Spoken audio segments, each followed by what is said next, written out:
Welcome to RFM Audio. This streaming audio broadcast will begin in 2 minutes.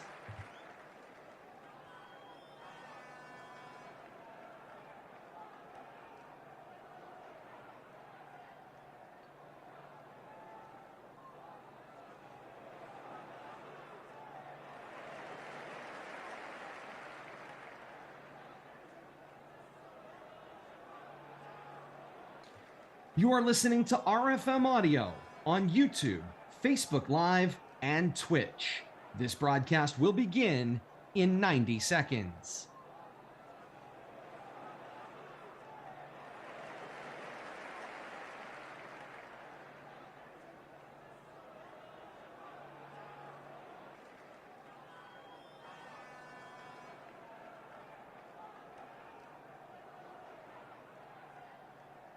Welcome to RFM Audio.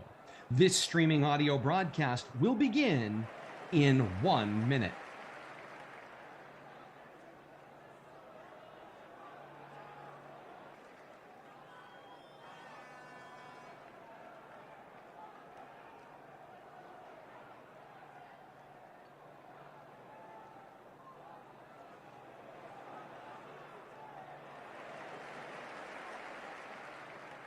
You are listening to RFM Audio on YouTube, Facebook Live, and Twitch.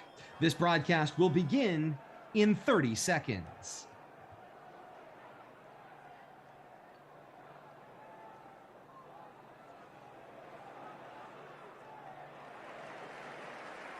Welcome to RFM Audio. This streaming audio broadcast will begin in 10 seconds.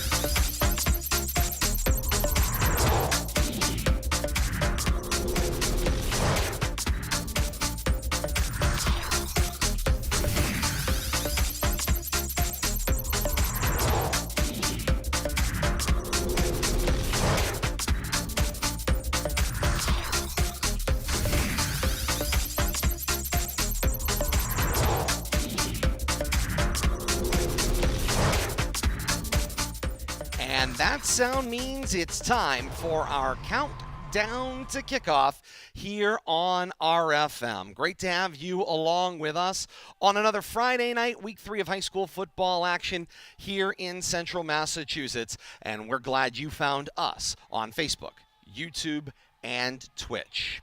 Alongside Bill Thomas and Kate Robbins, Todd Robbins for RFM Audio, and great to have you joining us tonight live from Doyle Field in Leominster, where Leominster brings their 2-0 overall record into Week 3 action to play host to the Wolves of Nashoba Regional, coming in with their record of 1-1. Into this third week of action, you know, there have been a lot of things offensively that have been answered for this Blue Devils team, and maybe right now considered one of the most potent offenses in central Massachusetts. The question will be, how do those questions continue to get answered week in and week out as teams start to get to see this offense perform on tape? That is the question that we will endeavor to answer over the next so many weeks, and we will have that for you. Leominster goes through the first 2 weeks, if you've been with us on the broadcast, defeating Fitchburg in the 141st meeting between the two schools at Crocker Field back in week number 1 by a 48-6 score. And then last week, right here on Friday, September the 16th, defeating Doherty here at Doyle Field by a 42-0 score. 90-6. That's what the Blue Devils have outscored opponents through 2 weeks of action. Meanwhile, on the other side, a Nashoba team comes in, as I said, with their 1-1 overall record. They dropped a hard week 1 to a solid Grafton team. The Gators, always fantastic, and out to another fantastic start this year, and they took down Nashoba on the opening week, 27-7 on home field. And then Nashoba had their bounce back week. Coach Andy LeBlanc leads his squad to home field on the campus at Nashoba Regional, and they scratch out against a fantastic Longmeadow team, a 10-0 victory, a game in which their offense did not score a point. They scored a touchdown on a punt return. The point after came from the touchdown and then a field goal. All of those points were recorded by Tom Keffler. We'll talk a little bit about him as the broadcast ensues through our countdown to kickoff. 57 minutes to the top of the hour, and we have Leominster and Nashoba for you here on RFM Audio. If you're joining us in delay with our partners, 95.1 FM, WLPZ, Saturdays at noon, and at WLPZ.org, or Sundays with our partner, Tucka56radio.com and Tucka56radio on Live 365. That's Tucka, Tucka 56 radio for that replay Sunday at noon as well. Our partners at Leominster TV will be with us on the channels of Comcast, Verizon, and Leominster.tv. All of that coming up at 6:30. Bottom of the hour, we'll reestablish ourselves here from Doyle Field and bring that in. In the meantime, I welcome in Bill Thomas to the broadcast booth and our countdown to kickoff. Well, here we go, Bill Thomas. Leominster and Nashoba coming up. Leominster has scored 90 offensive points. Nashoba has scored 7 through 2 weeks. Certainly both teams had priorities coming into this week. For Nashoba, it was all about how do you stop a potent offense defensively and then kick your offense into high gear, because you're going to have to compete, in theory, point for point every time you touch the football. On the other side, if you're Leominster, it's steady Eddie. Keep doing what you're doing, but it gets harder and harder as the weeks go by. Well, yeah, you're making a good point there, Todd. I don't think Leominster's going to sneak up on anybody now, week 3 and going forward after the 2 offensive outbursts that we have seen in week 1 and 2. And there's plenty of film out there and plenty of conversations. But, I think what Nashoba has to do tonight is they have to solve their offensive problems. And I know this is a technicality, but they did score 3 points offensively with a field goal last week. So kind of splitting hairs there. Their offense did go on a big drive, chewed up a lot of clock, multiple, 17 plays, and ended up with a field goal that was the clincher in the end to give them that two-score lead. But, they've struggled on offense. Defensively, Grafton is who they've been a great team the last few years. Indeed, so they have. To put up 27, they probably put up 27 against anybody. But nice bounce back against a team from the western part of the state, Long Meadow, and kind of right the ship a little bit defensively at the very least. But we'll have to see what happens tonight. Nashoba has a lot of seniors. I'm going up and down their roster. They got 4 or 5 kids that go both ways, seniors. They mix in another 3 or 4. They got, I think, 8 positions or 9 going both ways as seniors. So they don't lack for experience. We'll have to see how well they put that to use tonight. And their line is returning. All of them were in competition last year. So they have got a veteran returning line on both offense and defense, something that Leominster has certainly benefited from. You must have been reading my eyes. They opened up, Todd, because that's exactly what we've been touting on the Leominster side of things, offensive and defensive line experience. And I think that this is going to be the toughest matchup. For an early season matchup, the senior-laden squad in the trenches. We'll have to see who wins that dogfight tonight. Indeed, we will. And Leominster is entering a part of their season schedule, Bill Thomas, that maybe is a little different than the first couple of weeks. Doherty, although usually a physical presence, certainly we're struggling a little bit with their physicality last week. Fitchburg certainly likes to talk about their physical offense and defense. Didn't quite have that again this year. But now you get into a part of the schedule where, again, these are teams that love to grind it out and be physical. Nashoba, of course, is one. Shepherd Hill next week. Skip Peabody because they're the great unknown. We're all going to learn a little bit about them in the first weekend of October. But then you move on to Algonquin. There's another physical, pounding having a pretty team. good early season. Indeed, they are. So you put that all together, and that adds up to a very different kind of situation where teams are going to want to bring it to Leominster. Yeah. Leominster is going to take their best punch in the mouth every single week. Right, and not to skip too far ahead, but we touched on it. Algonquin went 6-2 last year and missed the playoffs. Yes, they did. So I would imagine they might be playing with a little chip on their shoulder this year too when it comes around to whoever their opponent is on any given week. But you're right, the schedule is going to get harder and harder each week. There's going to be some unknowns thrown in there. I love the trip to Peabody, but then we get back into the Central Mass quagmire, the Gauntlet, the Wachusett, the Shrewsbury. Algonquin's kind of worked their way into that conversation now. So, a couple of weeks here of unknowns. Not sure what Nashoba's going to bring. The wild card the next 2 weeks, Shepherd Hill and Peabody. But, we'll be back in the local confines and really the heart of the schedule, 8-game schedule, and it's really going to make or break that games 4, 5, 6, 7, and 8.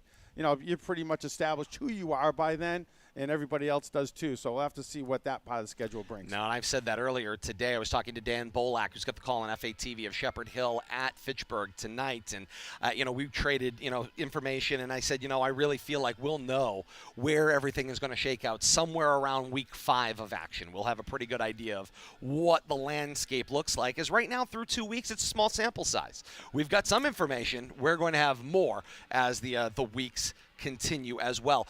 To your point, by the way, about Algonquin missing the postseason, I'm still a little of Kate's thunder from the around the region. They're playing with that chip on their shoulder this year. Coach Allen has no intention of anybody saying he had a weak schedule. They host Catholic Memorial this week. And that, I tell you, it seems like to be the go-to school when you get to the other side of 495 and 128, but you're searching for those PowerPoints, and people paid the price last year, and they come to realize it. Got to go searching for some tougher opponents. Got to kind of secure your position within the top 32, and however it works out. But you got to search those toughies out. Third member of the broadcast team, Kate Robbins, back at RFM HQ. And Kate, your first thoughts on Leominster and Nashoba coming up here.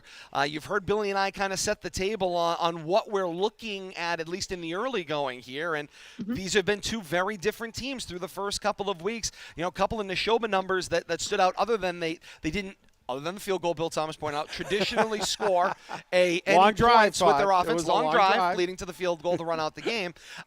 3 sacks in that game, as well as 3 times they turned Longmeadow over on downs. And I think that, to me, says an awful lot about that. But, Kate, when you look at Leominster's numbers, they are electric.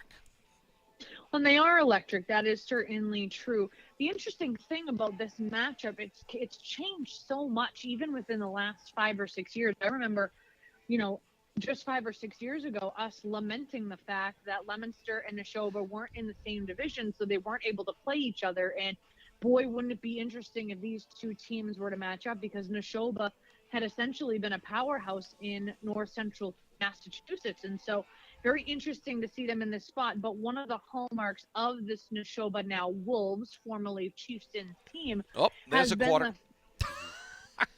I said the Wolves, formerly the Chieftains. I know, but I figured somebody was going to say it on the broadcast tonight, and I just didn't want it to be me first. I said formerly. I'm not in trouble. Not at all. You can't be in trouble for that. Not at all.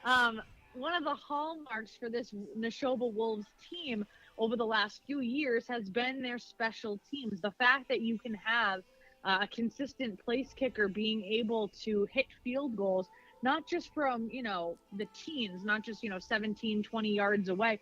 He was hitting them 35 and almost 40 yards away consistently. And it's been a bugaboo for Leominster to be able to stop offensive drives for Nashoba far enough away from the red zone so that their place kicking has not been a pain or a damage. We had a game, I think, Todd, correct me if I'm wrong, 2, maybe even 3 years ago, where we were in overtime, and the special teams play of this Wolves team was the game breaker. So you never count them out. If they get anywhere within range of being able to kick a field goal or an extra point being the difference maker, I don't count this team out until every single last second has come off the clock. No, Kate, and that is absolutely a great point. I have got the numbers here. Over the last 5 meetings between these two schools, it's 3-2 since 2013. That overtime game was in 2019.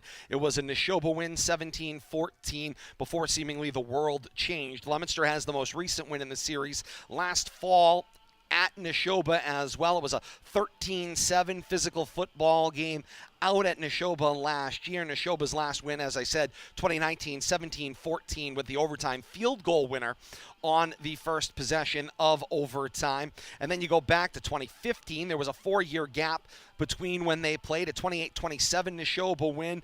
Then you go to 2014, a 31-23 Leominster win, and back to 2013, a 40-15 Leominster win at Doyle Field. So Leominster, the 3-2 series lead since 2013. Leominster having outscored Nashoba 125-90 in those 5 meetings. And so that is kind of how the overall series sets the table. And a thing of note there, Todd, 4 out of the 5 games, the last 4, all 1 scores.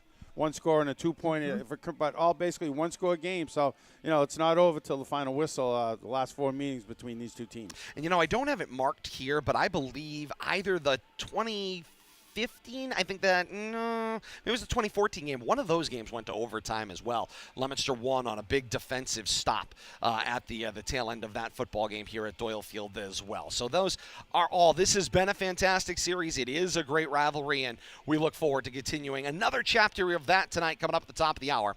Leominster and Nashoba for you, all of about 7 minutes away to the top of the hour. Let's take a look at the rundown for the rest of our countdown to kickoff. We'll go around the region in the marquee matchup coming up with Kate and Billy on the other side of our next break. Then we go inside the headset with Leominster head coach Devin Gates. We'll get the starting lineups and the coin toss. All that coming up as we get you closer and closer to kickoff. You stay right here with us on YouTube, Facebook Live, and Twitch. We take you to the bottom of the hour when Leominster TV joins us, and then away we go as we get you ready for kickoff of Leominster and Nashoba. The 2-0 Blue Devils, the 1-1 Wolves. Leominster and Nashoba coming up at the top of the hour. Billy and Kate take you around the region and bring you the marquee matchup between these two programs when we continue. This is the countdown to kickoff on RFM Audio. What does the 50th anniversary of Title IX mean? It means I'm valued, I'm empowered, I can do anything. It means I'll pave the way for every girl who plays high school sports in the future, just like every female student, coach, official, and administrator blazed the trail for me. Because every student deserves the opportunity to play. Encourage girls you know to participate in Massachusetts high school sports. This message presented by the MIAA and the Massachusetts Secondary Schools Athletic Directors Association. Hey guys, it's me, Isabella Gomez, filling in for Smokey Bear because he's got more to say than just... Only you can prevent wildfires. Like, if you're outside enjoying a barbecue, don't let a hamburger distract you from fire safety. Make sure you aren't dumping your hot coals or ashes onto the ground because that could start a wildfire. So take wildfire prevention seriously and let's save the world one day at a time. Juntos con Smokey Bear, podemos hacerlo. Go to smokeybear.com to learn more about wildfire prevention. Brought to you by the U.S. Forest Service, your state forester, and the Ad Council. High school sports don't just happen. There's a ton of work that goes into every single athletic event. And we have our school's athletic director to thank for a lot of it. Thank you. For scheduling officials, so I can always play the game I love. For ordering quality athletic equipment, so I can stay safe on the field. For mentoring my coaches, so they can be the best role models for me. For coordinating transportation, so I can get focused for the big game. For helping us develop character and learn lessons that will benefit us for the rest of our lives. Thank you to our AD for always creating a positive experience for us. We'll never forget it. From all of us at the NIAAA, thank you to every athletic administrator in Massachusetts for all you do to enrich the lives of your students. It does not go unnoticed. This message presented by the NIAAA, the National Interscholastic Athletic Administrators Association.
And we welcome you back to week 3 action. Leominster taking on the Wolves. That's right, everybody. The Wolves of Nashoba Regional High School from Bolton, Massachusetts. Bill Thomas still not used to saying the Wolves, but we will get there probably within the next decade or so.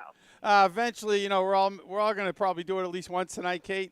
I'm not going to hold that early one against you. That was part of conversation, but Todd didn't waste any time. He jumped right on that, and I was just like, I called them the Wolves, and I said formally the. Yes, I don't know. I got it, but you know, he's going to do it in conversation, and I'm sure you'll be paying attention. Oh, you're darn right. The only problem is he has me muted most of the time right now. But so I can't jump on him. You do have a memory, and I'm sure that I'll be a little keen to it too, Kate. So there you go. We don't want him to know we might gang up on him, but I'll be looking out for you. A little bit more crisp in the air. It feels like fall out there at Doyle Field tonight, Bill Thomas. Tell me what you're looking at on the field. Not just crisp, but there's a nice stiff breeze too, blowing, gusting 20, 30 miles an hour maybe. I'm not a meteorologist, but flags on the goalposts are moving around. The pine trees that create a nice view for us across the field are swaying back and forth, and lights are on. The sun is already set, so the field is in complete shade from sideline to sideline. Still a little bit off on our home field side here, some sun peeking through the trees. But overall, great night for football. We'll have to see how this wind affects the offense tonight. You're absolutely right about that. So it's very interesting to see how just a week's time can change things so markedly relative to not only the weather, but even the sun exposure on Doyle Field as well. So very interesting. That's why we always kind of give the weather report going into things, because things change nearly every single week there out at the field. And so it's good to know exactly what all of these student athletes are dealing with. A week ago, we were talking about cramping. That's certainly not going to be a problem tonight. You might need to make sure that you hydrate, but you don't want to be too cold out there while you're standing on the sidelines, especially if you're a second teamer. So from week to week, it's very interesting to see what the differences are. We've talked repeatedly over the last few weeks about how balanced the rushing and passing attack for Leominster's explosive first 2 weeks of offense has been. Do you think wind is going to be a factor in the passing game for Leominster with the freshman quarterback of Osiris Lopez? Well, to be honest with you, Kate, he's shown a very strong arm and very controlled passing. He doesn't float the ball to the receiver. He's on target. He's very confident. He's shown the ability to throw the short pass, to throw the out pass, and to hit somebody on the run downfield. I don't know what we're going to get tonight, but I'm expecting it's not going to change the game plan until it actually affects the game plan. I expect Coach Gates to come out with a spread offense out of the shotgun and mix and match his two starting senior running backs. We know how great of a season Micah Simpson-Newton's had so far, and adding Brian Aguilar and Ricky Encarnacion, and there's a lot going on back there. A little Jared Viola, all mixed in, touching the ball either at wide receiver and running back, and so plenty of weapons on the Leominster side. It's not like they have to rely on one. They don't have to be one-dimensional. But until the conditions affect either dimension, passing or running, I expect the Blue Devils to run their wide open offense. No, I think you're absolutely right about that.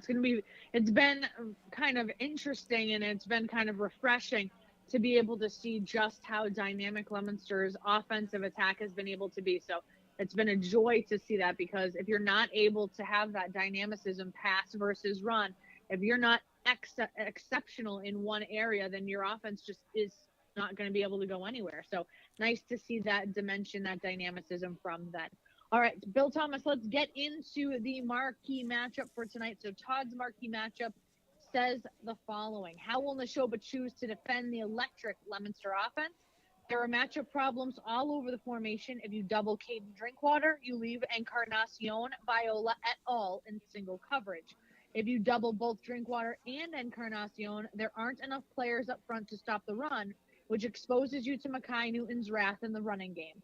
If Nashoba figures the right balance of coverage, then they would deserve to win this game because of their dutiful defense. So what are your thoughts on that, Bill Thomas? Well, Kate, I think we're in the same wavelength tonight. When we look in the trenches, we see a lot of experience, a lot of veterans on both sides of the ball, offensively and defensively for both teams. I see senior, shoulder to shoulder, offensively and defensively. A couple of kids going both ways for the Wolves. And so I think that's where the game's going to be won or lost. Can the Leominster front four, front five find time to get Lopez the time to look downfield and use his arm effectively? Can the blockers create some holes for Newton and his cast of characters back there to help take some of the pressure off? But, I think that some of the stats from last week says it all. The Wolves had 3 sacks on defense and a couple of turnovers on downs. They're playing strong defense. And their veteran presence is really shown early on in the season. Even though a strong Grafton team put 27 on them. I think that wasn't reflective of the experience and the strength they have on the defensive side of the ball. So I think that's really where the game's going to be won or lost. Nashoba struggled offensively, and we know how strong the Blue Devils have been on the defensive side of the ball. And but if the Wolves have to start matching score for score with the Blue Devils tonight, I think they're going to be in trouble. I think you're probably right there. Obviously, the Leominster offense has the ability to be incredibly explosive. One thing that we've been able to note each and every week has been the clean bill of health that all of these intricate pieces on Leominster's offense have been able to maintain. You don't see that very often, even in the early going of the season. Right now, Leominster's health has been tremendous, and that has also helped with the dynamicism and multi-dimensionality of their offense. If you have all of these weapons and you can keep all of them healthy, that certainly helps you in these matchups as well. I agree 100%, Kate. And the weather's starting to cooperate now, and, we saw some cramp in the first week or two, but none of that serious, shoulder, rib, or knee injury that tends to prop up to one of your skilled players and really changes your game plan week in and week out, and then you got to find a way to replace some very important moving parts, and that can be troublesome at the high school level. You can't just plug and play. But you're right, Kate. The Blue Devils have gone through the first 2 weeks relatively healthy, and not anybody on the injury report that I can see tonight on either side of the ball. Clean bill of health. We'll have to see what happens. I saw something in the notes that caught my eye on the Wolves side. That let's see if I can pull it up real quick here. That Giorgio Di Domenico is going to be playing running back tonight. We don't see him on the depth chart on the offense. He is an inside linebacker, so we'll have to see how his insertion into the offense works out on the Wolves side. Maybe you can give him a little bit of spark offensively, but we did pick that up on the notes in the depth chart on the Wolves side of things. But both teams are relatively healthy, and I'm sure we're going to see a tremendous matchup tonight. That's fantastic news. All right, Bill Thomas, it's time for you and I to take a quick whip around the region to talk about the upcoming games that we see on the schedule. So first, let's whip around Friday tonight. That would be September the 23rd. Obviously, Nashoba heads into Doyle Field to take on the red-hot Leominster Blue Devils. Valley Tech heads to West Boylston tonight. Monty Tech is at Gardner. Abbey Kelly is at Bartlett. St. Paul is at Assabet Valley. That's going to be an interesting one. Go Aztecs. Worcester Tech heads to Hudson tonight. Clinton is at Bay Path. This is an interesting matchup, Bill Thomas. South Hadley heads to the Bernardian Bowl tonight to take on St. Bernard's. Interesting scheduling matchup there. That's working outside the box, but we know Coach Bingham doesn't shy away from challenges, and doesn't surprise me that he'd be seeking out new opponents. I think you're absolutely right about that. Worcester South is at Grafton tonight. Mansfield heads to Doherty tonight. Here's an interesting one. Catholic Memorial taking on Algonquin tonight. Now, this is an interesting matchup because when we took a look at Algonquin last year, their record was exceptional in football. Exceptional. I believe what, Bill Thomas? They had one loss on the season. I think they were 6-2, Kate, I think, after the regular season and missed the playoffs. 6-2 when you missed the playoffs. And one might ask, well, how in God's green earth is that possible? Well, the way that works is that their strength of schedule of their opponent was essentially fairly abysmal, for lack of a better statement. And Leominster was part of that schedule last year. The Leominster's win-loss record was fairly abysmal as well. So the only way to rectify a 6-2 record and not making the playoffs is you have to increase your strength of schedule. And so when you see a game like Catholic Memorial at Algonquin, that is indicative of exactly that.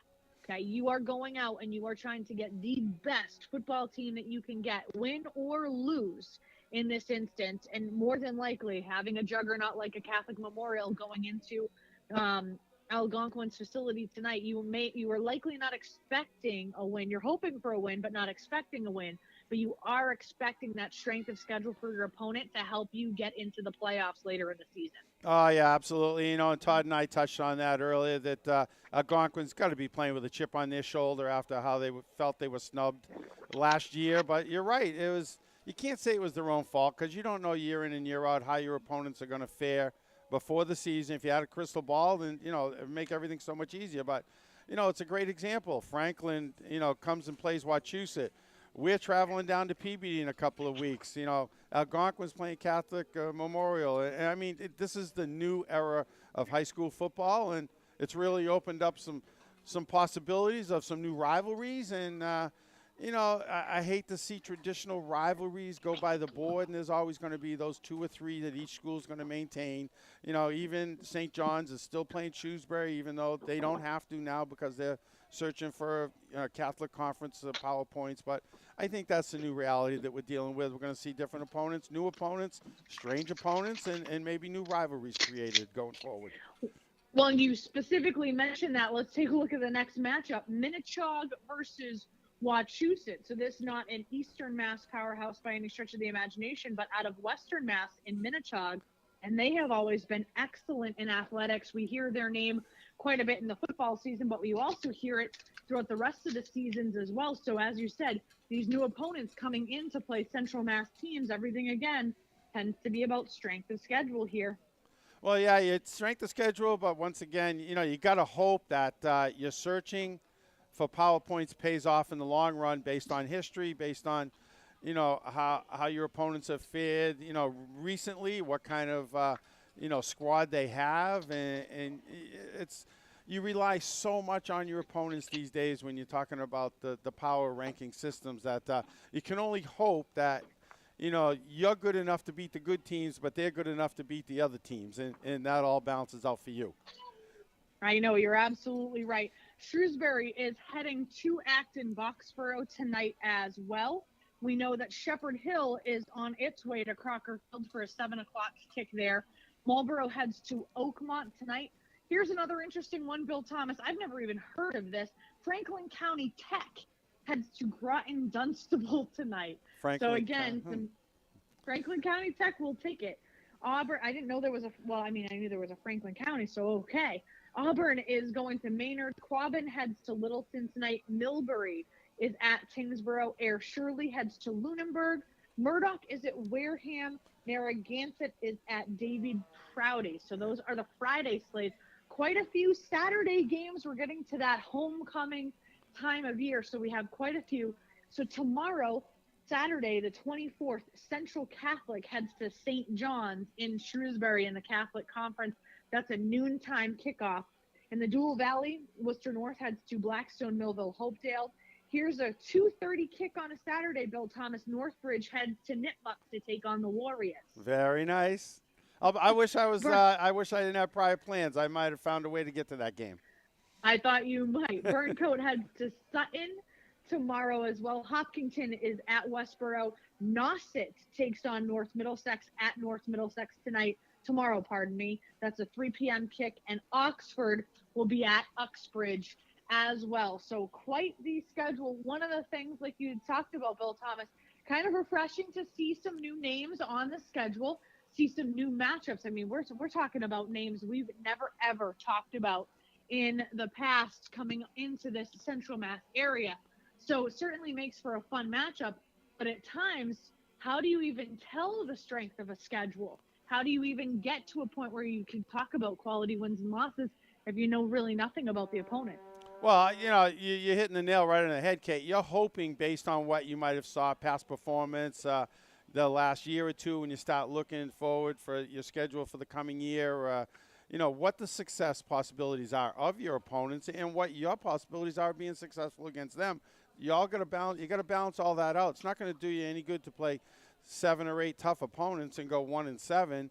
I mean, you got to find a way to get some balance, to get your wins, but still maintain that strength of schedule that's going to get you enough of those power points at the end of the season to get you in that playoff position. And, once again, we could keep harping back to Algonquin, but that's what happened to them last year. But they couldn't have foreseen that their 6 wins, their opponents for the 6 wins were going to, may collectively have 6 wins amongst all of them. So, and that's really where they were hurt in the long run. But it's hard to predict that preseason or even a year or two out. And you're absolutely right about that. The only thing that I would say is that historically in the past, since this new algorithm has come out, you could have in a very much a losing record. We saw teams with only one win make it into the playoffs based on the strength of schedule of their opponents. I know that even with the football committee, they're trying to make tweaks and make fixes in order to try to rectify those things. But the problem with football versus all of the other sports that you have across all of the other seasons is the sample size for football is incredibly small. Your entire regular season consists only of 8 games. Whereas if you take a look at the other sports, basketball, even hockey, you take a look at your bat ball sports, baseball, softball, if you take a look at volleyball in the spring or in the fall, in all of those cases, the sample size starts around 16. Traditionally, it's a 20-game schedule. That no longer happens anymore, especially in the winter sports. But you are talking about starting with at least 16 regular season games to give you an ample and proper sample size for strength of schedule and strength of opponent. Whereas with football, that simply is out the window. So that's why you're seeing the discrepancy in the win-loss records versus strength of schedule. That algorithm in football is still not perfect. It's not perfected the way that it is in the other sports. And so you have these incredible discrepancies, and you have travesties like Algonquin situation. And then on the flip side, you have teams with one win getting into the playoffs and getting absolutely bamboozled by number 1 seeds. And they might as well not even show up to the stadium because they're in a situation where they don't even belong on the field. Well, Kate, some inside information says we might see the football season expand in the next year or two to maybe 9, 10, or even 11 games leading up to Thanksgiving, and then maybe condensing the playoffs a little bit to the old style where you don't take a week off between games. But that's all speculative rumors at this point, Kate. Nothing's on paper yet. They're going to still put pen to paper and do a lot of voting on any changes. But we'll see what happens going forward. I'm sure Algonquin wish they had a few more games last year to prove their point. But, that's past history, but it's something maybe that the athletic directors and coaches can learn from going forward. If there was a motto other than building the future through interscholastic athletics at the MIAA, not perfect, but we're trying. And that is not one perfect, way. but we're trying. I like that. It's a more accurate motto. We're not perfect. We'll be perfect trying. Eventually if we change things enough. If at first you don't succeed, try again. Kate Robbins, thank you so much. We'll bring you back in a few moments as we continue our countdown to kickoff. 25 minutes to the top of the hour. We have Leominster and Nashoba for you. We're going to step aside here on our countdown to kickoff. When we come back, we'll go inside the headset. We will also have our starting lineups, the coin toss coming up as well, and then all as we lead up to the play-by-play of Leominster and Nashoba for you. We'll also welcome in our partners at Leominster TV on the other side of this timeout. You're listening to the Countdown to Kickoff right here on RFM Audio. The Massachusetts Interscholastic Athletic Association is committed to good sportsmanship. Sportsmanship, citizenship, and responsibility are the trademarks of high school activities. Support school activities with your own display of good sportsmanship and help encourage America's youth to accept the responsibility which freedom demands. Support your local high school. See the future of America on display. Attend high school competitions in your community. The Massachusetts Interscholastic Athletic Association, building the future through educational athletics. Are you an enthusiastic sports fan? Want to have fun and get in on the action? Heck, yes. That'd be awesome. Have great attention to detail? Want to stay active? Definitely. Want to give back to the student athletes in your community? Obviously, yes. Then you'd make an excellent high school sports official. We need more officials in Massachusetts, because with no high school officials, there are no high school sports. Sign up today at highschoolofficials.com. Tradition, legacy, history. These words all describe a player, coach, or contributor's impact on a game, program, or generation. Each week this season, student athletes of this generation will square off with the goal of best representing their community today or for years to come. Neil O'Connor finds Jake Elaine. For Alan Glennie, quarterbacks his ball club. Delakiai's in the end zone. And calling signals, Dave Palazzi. John Ulecki. Warren Muir. LeQueer. Jack Rodequins. Bobby Mativier. Jason Toomley. Devin Gates. Quentin Tiggs. Cortez Ludden. Di Geronimo. Stephanides. Sean Dupuis. McDonald. Graham. Quentin Perkins. Geraldo Rivera. Gray makes the catch in the end zone for the touchdown. Who will have their name weaved among the tapestry of legends? Who can add their name among the football greatest in Central Massachusetts?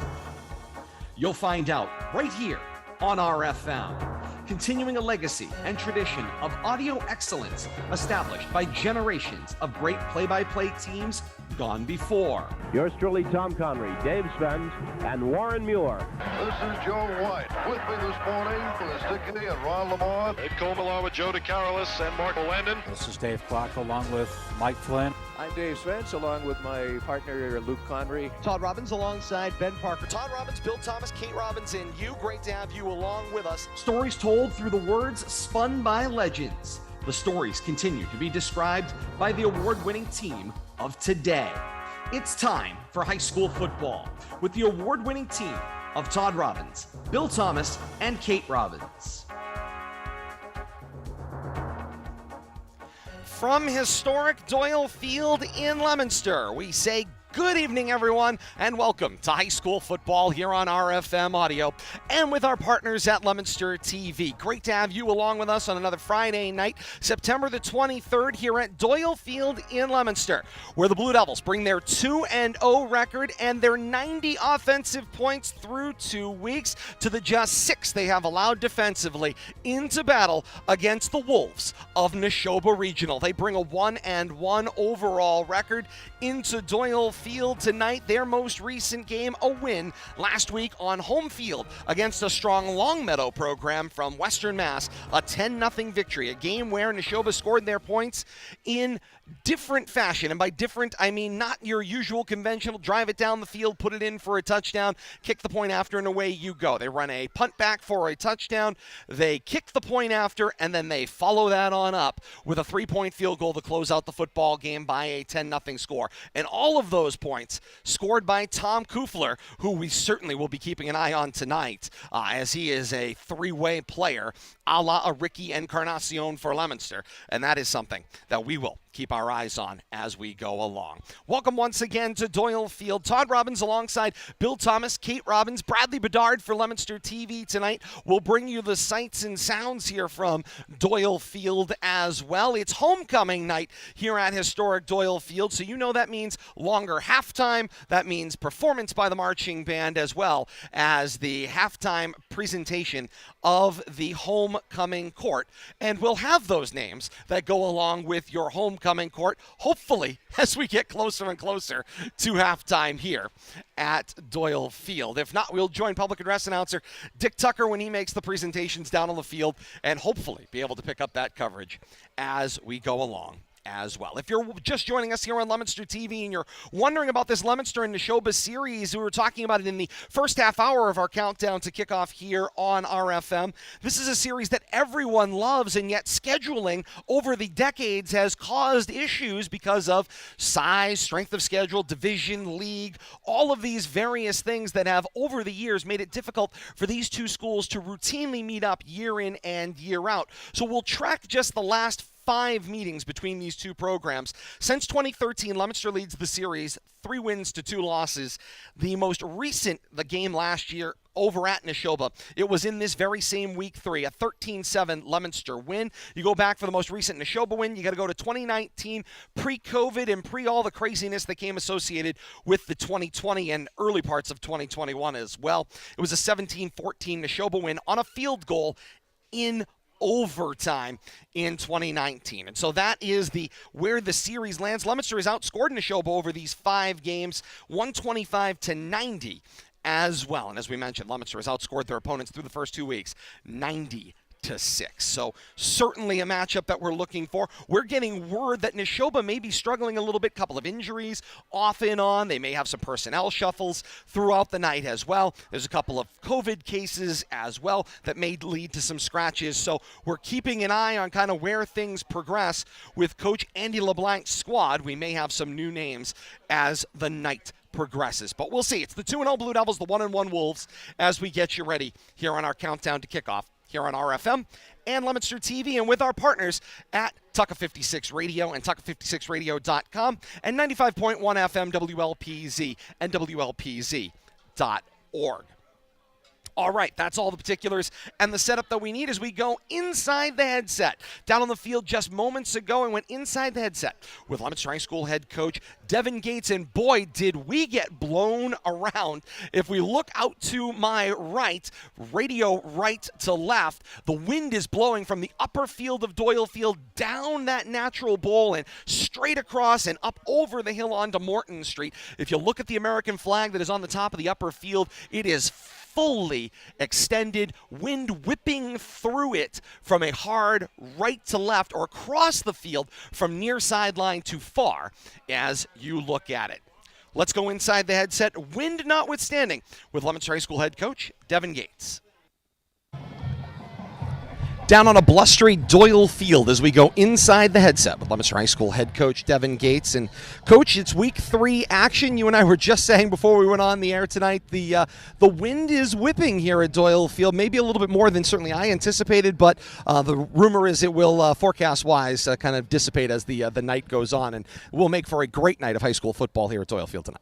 That's what I've been told anyway, Todd. So I'm really hoping that that's the case. I mean, it's not too bad right now. A couple gusts here and there, but it's nothing that's gonna change our game plan at all right now. But no, nice night, nice cool night. It's definitely feels like an October night already, a late October night. So guys are ready and excited.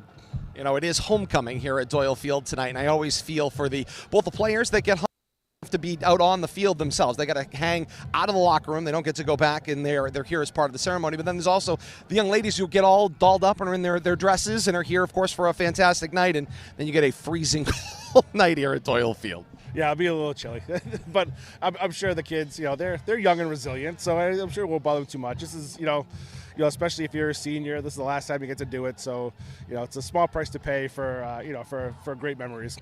Resilience is certainly the name of the game, and that is, of course, something that your team has demonstrated week in and week out through the first couple of weeks. They are not letting anything faze them play to play. The success certainly continues to breed and build one on another. As you've kind of matriculated through practice this week, what stood out to you from your practice sessions? Just that our approach, hasn't changed at all, despite how we've played in our games. It's the guys. It's like they know the formula, they know that it's working, and they're going to stick with it. Come hell or high water. So, really, how dialed in they are, and how little I've had to try to right the ship if they're off course a little bit. It's really been the seniors leading the way and the captains and keeping everybody focused. And the coaches wise, we're got the practice plans going, go out there and execute. We haven't really had to do much in terms of getting on the kids to make sure that they're focusing up on what they need to do. We talk a lot about this as the weeks have progressed, but we'll hit it again.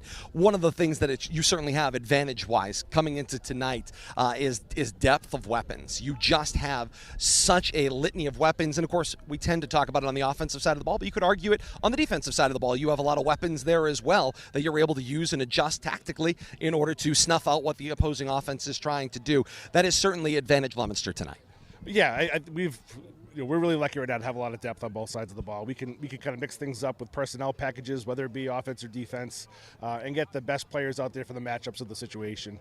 And there's kids out here too that, because of our depth, that haven't really been able to see the field, that are really good football players. So, it's about, that team first mentality, right? Because if that doesn't, if people start to get upset with not getting out there, then, that kind of creeps in a little bit. But that we haven't had that on the team at all. And guys are ready when their number's called to go out and make a play. So, we've seen a lot of guys have success so far. There's a lot of guys that are yet to show themselves this year that, that will certainly, you'll certainly know by the end of the season.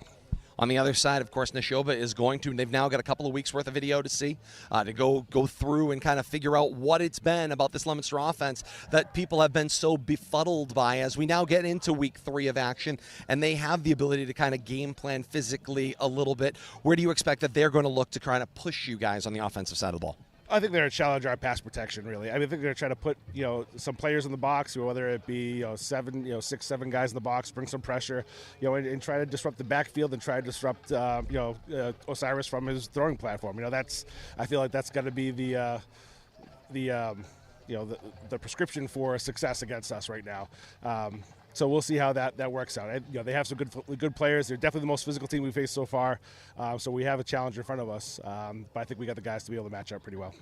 And, of course, anytime Leominster and Nashoba gets together, special teams enters the conversation. Certainly we covered a bit of it earlier this week on the Coach's Corner, but the game in 2019 came down to a field goal in the first possession of overtime.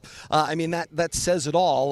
Whether it's a field goal, an onside kick, a punt return, and you had a couple last week. They had one last week, was kind of their big moment, point scoring-wise. That third part of the game certainly going to be an important piece of tonight. Yeah, absolutely, and we continue to make that an emphasis for us too. Whether it be, especially with the weather, maybe playing a part in it tonight. We're really gonna, might see a different kicker out there, one who's a little bit more, a little better at swimming or getting the ball down the field, lower line drives. If that's something we want to do. But no, it's certainly the third phase, and most, a lot of times most important phase of the game for us. And the guys practiced well this week with it. If the wind continues to blow from upper field down across the bowl toward Morton Street, which direction is favorable off the coin toss? We're going to defer. That's what we're going to do. You and every other coach, as it turns out. Hey, we'll worry about this after halftime is how that usually sorts out. After that, we're going to defer first. We go. But obviously, we want to have the fourth quarter heading out towards the scoreboard to obviously be preferable right now. But we'll see how it goes. Like I said, the wind it's blowing a little bit right now, gusting a little bit, but it's not anything that's going to change what we want to do offensively. Coming up top of the hour, Leominster and Nashoba for you here on RFM Audio. Coach, I'll walk with you. Key to victory tonight. I just execute. If we make some dumb mistakes, penalties or turnovers, that could really put us behind the eight ball and it makes some trouble for us. So it's really just playing a clean game offensively and defensively, and just executing the way we have done the last couple of weeks. All right, Coach, best of luck. All right, thanks, Todd. And that was our trip inside the headset with Leominster High School head coach Devin Gates just a little while ago during warm-ups down on the turf here at Doyle Field. You can hear the enthusiasm in his voice, and hey, why wouldn't you be? After the last handful of years where things have been a struggle, you've got a couple of weeks where things are building, and more importantly, you have a team right now that appears to both be locked in, as is the team's terminology, but also bought in to the overall direction that the program is moving. They'll face a great challenge tonight in Nashoba. It will be a physical battle down on the field, one maybe more so than we have seen in the previous couple of weeks. So that is where we head as we move to our starting lineups for Leominster and Nashoba. Let's start first with the Leominster High School defense.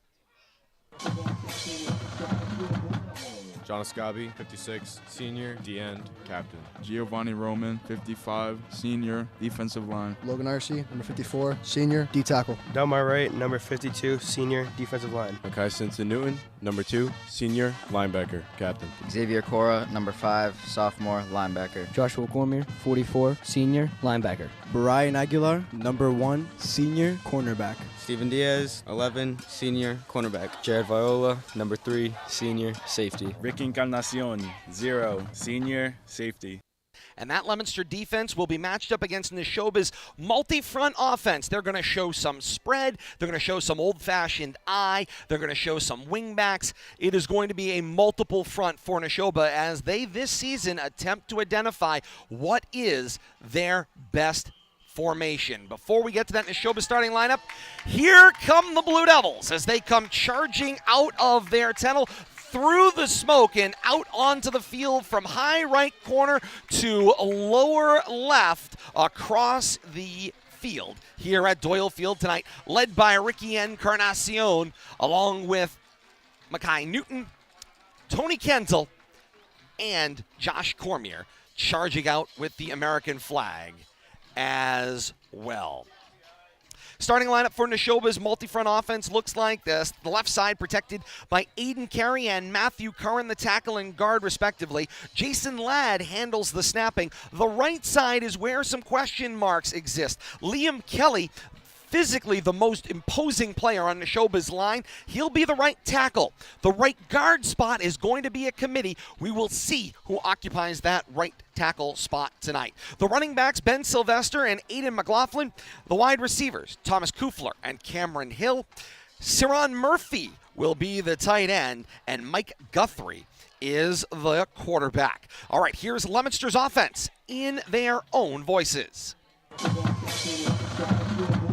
Cyrus Lopez, number 9, freshman, quarterback. Makai Newton, number 2, senior, running back, captain. Rick Encarnacion, 0, senior, receiver. Brian Aguilar, number 1, senior, wide receiver. Caden Drinkwater, number 8, freshman, wide receiver. Joshua Cormier, 44, senior, H-back. Logan Arcee, number 54, senior, left tackle. Delmar Wright, number 52, senior, offensive line. John Escabi, 56, senior, center, captain. Corin Sullivan, number 73, senior, offensive guard. Tony Kendall, number 69, junior, offensive tackle. And that is Leominster's offense. They will match up against the Nashoba defense that was showing signs of 5-3. They've previously shown some 4-4. They're going to show some 5-3 here tonight. The tackles, Caden Wright, Liam Kelly, Matt Curran. The defensive ends, Zach Dolan and Giorgio Diodomenico. The linebackers, Kieran Murphy, Ben Sylvester, Jax Christman. The defensive backs, Cameron Hill, Tom Kiffler, and Ruben Nyasani. And with that, we head down on the field. Bill Thomas is going to listen in to our coin toss tonight. Captains are out at midfield with our crew chief, Bob Bonsi. Things are kind of windy down here tonight. Be a referee tonight, my fellow officials. Mr. Napolitano, he's on the chains on the shoulder side. Mr. Gelman's the umpire in the middle of the field with me. Mr. Napolitano, Owen, he's your back judge. 10, down with 5, okay? 6 for the plate. Mr. James, field judge on the Leominster side, okay? The game clock is official. This game isn't a tie. We're going to play the MIAA tiebreaker. If you don't have any questions, I'll show you first. That's the inside, and that's the tail stone.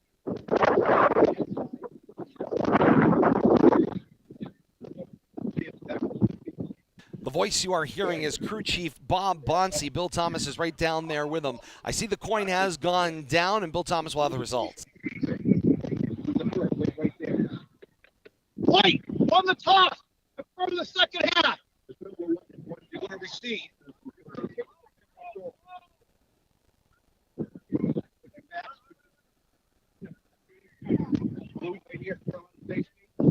Start the game. Blue receive. So, Bill Thomas, they get the wind going in the direction they want. That's the good news. I hope that get out of the way. And Nashoba won the coin toss and deferred to the second half. They're going to defend the goal to our right. Blue Devils received the opening kickoff. They're going to be heading into the wind here when the game starts, heading towards the baseball side of the field. Let's play some football. All right, Bill Thomas, thank you so much. Down on the field, bringing us the coin toss in person down on the field there as well. And with that, we are ready for Leominster and Nashoba. Coming up, national anthem first, Leominster High School Marching Band under the direction of their band director, Bob Bergeron.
We're ready for football here at historic Doyle Field.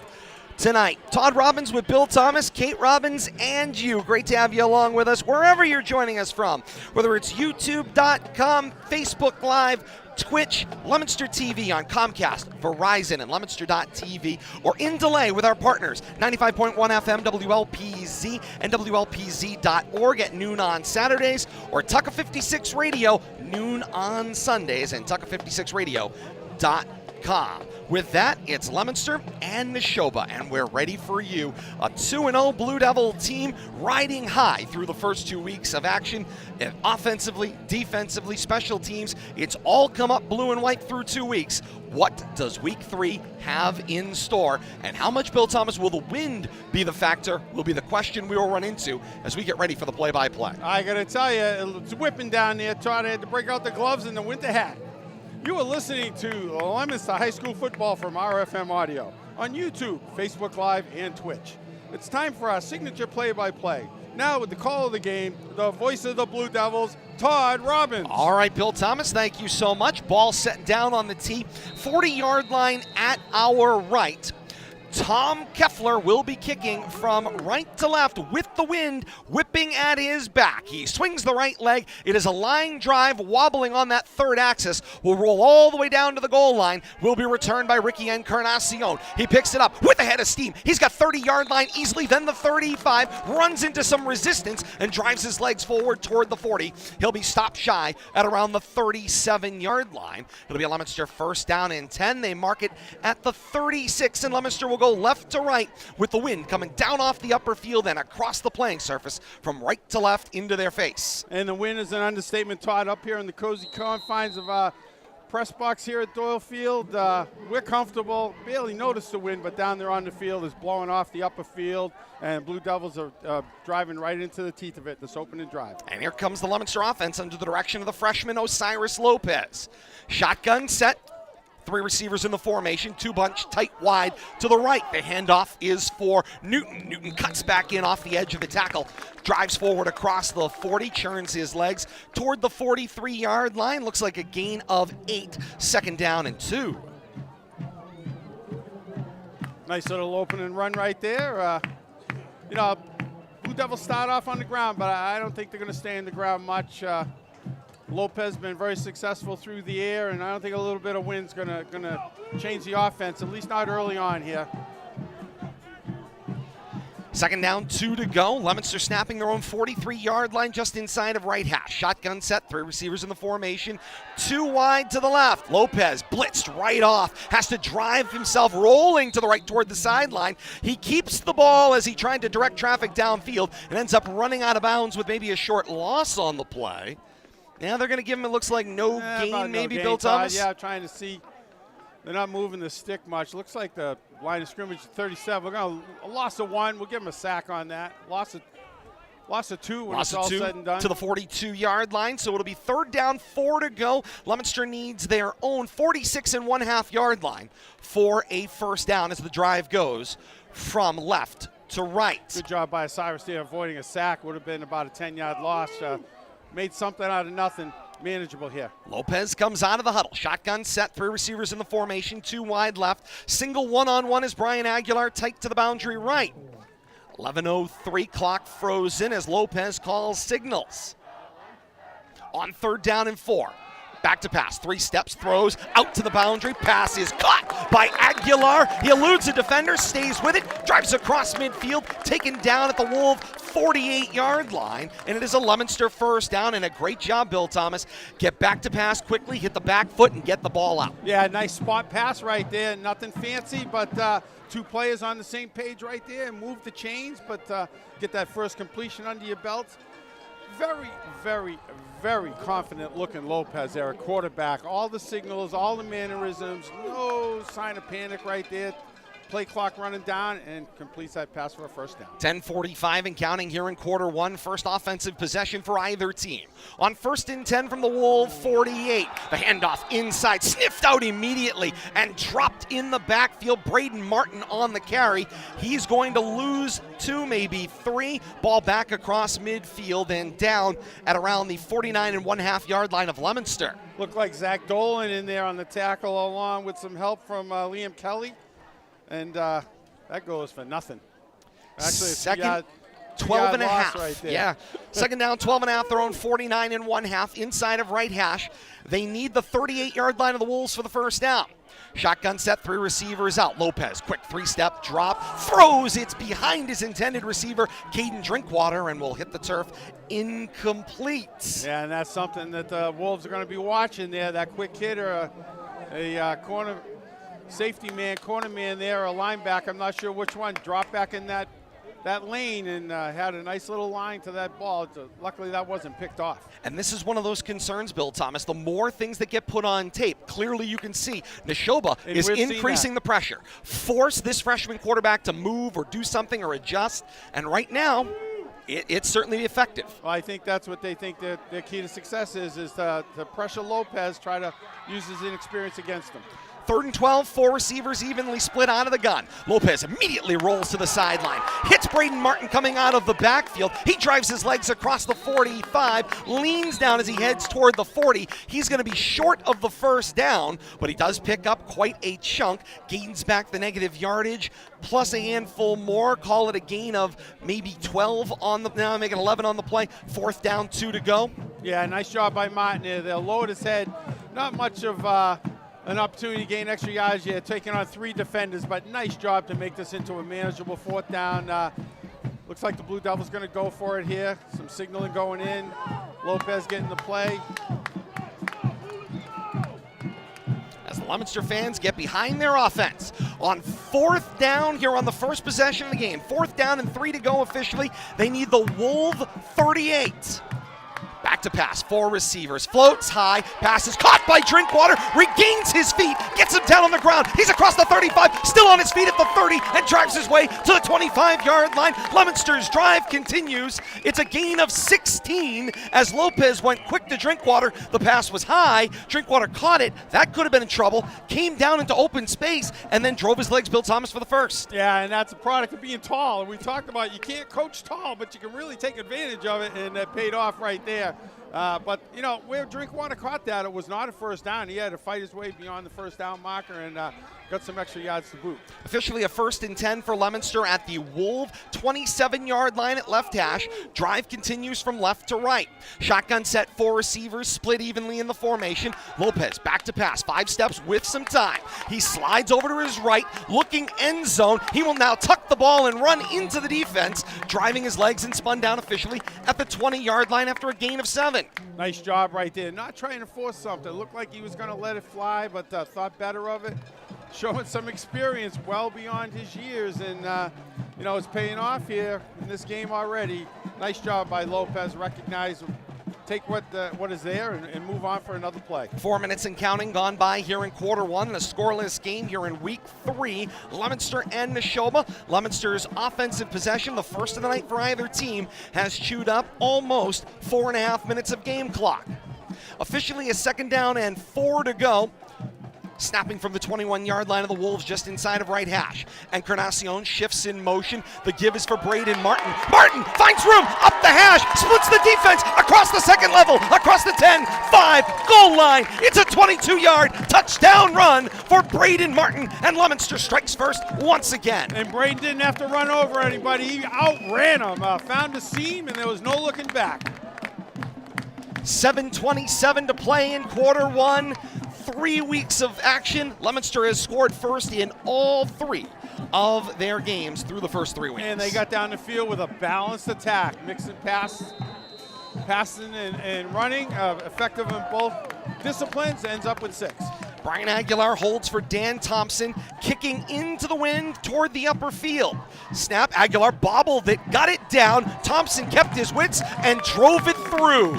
Back up field come the team. 7:27 to play here in quarter number 1. Leominster on top of Nashoba by a 7-0 score. Pause in the action. Good opportunity here for a check of our weather forecast. Let's get your game time weather conditions. 50 degrees, feels like 46 here on a Friday night under a gale warning, according to the National Weather Service, will trickle down from our daytime high of 58 toward 44 by the conclusion of this one at 7:07 on a Friday night, September the 23rd. Great to have you along with us here on RFM Audio and Leominster TV Live. Kate Robbins has got your drive summary. I certainly do, Todd and Billy. That's a 9-play drive in 4.5 minutes, totaling 64 yards. It ends with a 22-yard touchdown rush by Braden Martin. He has been a force already on the offensive side of the ball, not only rushing, but he also has a reception as well. All right, Kate, thank you so much. Ball back on the tee, 40-yard line at our left. Delmar Wright handles the kicking, and Coach Devin Gates had alluded to this, a slightly different kicker here, and Wright kicks with the left foot this time. He will drop the ball right around the 23-yard line where it will roll up to be returned. The Wolves will field, charge across the 25, and just shy of the 30-yard line. They'll give him the 30. It is a return of 10, and it looks like to me Zach Dolan on the return for Nashoba. Breaking the action, we pause 10 seconds for station identification. This is high school football on RFM. You're listening live to Rivalry Family Media, streaming audio on YouTube, Facebook, and Twitch.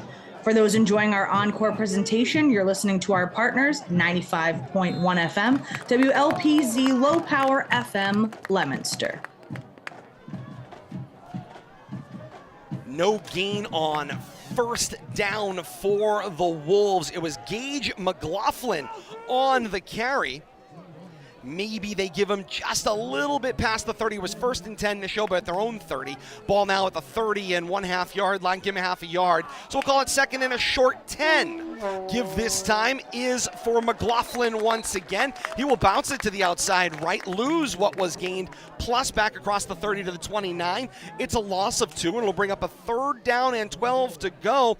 Gage McLaughlin subbing in for Aiden McLaughlin, who was intended to start at running back. Gage McLaughlin, the junior, 5'6", 165, fills in at the running back spot for Nashoba tonight. 6:20 and counting to play here in quarter one. Leominster with the 7-0 lead. Guthrie in a shotgun set. Give it for McLaughlin. Drives his legs forward toward the 30-yard line, then to the 31. He gained back what was lost on 2nd down and a shade more to bring up a 4th down and 9. Logan Arce with the big hit for Leominster. Yeah, Arce coming around from his right side on defense, circling around the blocker and making that tackle from behind. A lot of ground to cover for a defensive lineman to get a tackle on the offside, but he was all over that. 4th down, Wolves will punt. Good snap, punt is away. Different punter here. That was Michael Hirschberger. Hirschberger's kick, end over end, will die across the Leominster 45 and be touchdown at the Leominster 42-yard line. And it will be Leominster, 1st and 10 at their own 42, going left to right, wearing the home royal blue tops, white bottoms, white numerals front and back, all trimmed with royal blue and white. Devils across the chest, the classic Leominster white helmet with white face masks, and the single royal blue stripe up the middle. Team jersey number on either side, a double digit on either side of the stripe on the helmets. 27-yard punt by the Wolves, going to set the Blue Devils up. Great field position at their own 42. Here comes Lopez, 1st and 10, the Leominster 42. The give for Braden Martin, who gets the carry. Martin off the right of the formation with space across the 45 and toward midfield. He'll gain 8 on 1st down, and Braden Martin's had a great start to this football game. Martin, the junior running back, 5'11", 175, has traditionally spelled Mackay Newton. Newton had the first carry of the game, but since then, haven't seen much of Newton on the field. And it's been Braden Martin. Todd, just to mention, I see him pacing up and down the sideline over. I'm wondering if he didn't tweak something. Talking to Coach. First real here, cold night. Yeah, he's on the sideline, but it looks like he's itching to get back in. He's got his helmet on. 2nd and 3, their own 49, going left to right. Lopez asks for the ball. 5-step drop blitz coming from the blind side, and he is sacked. Big sack on the play.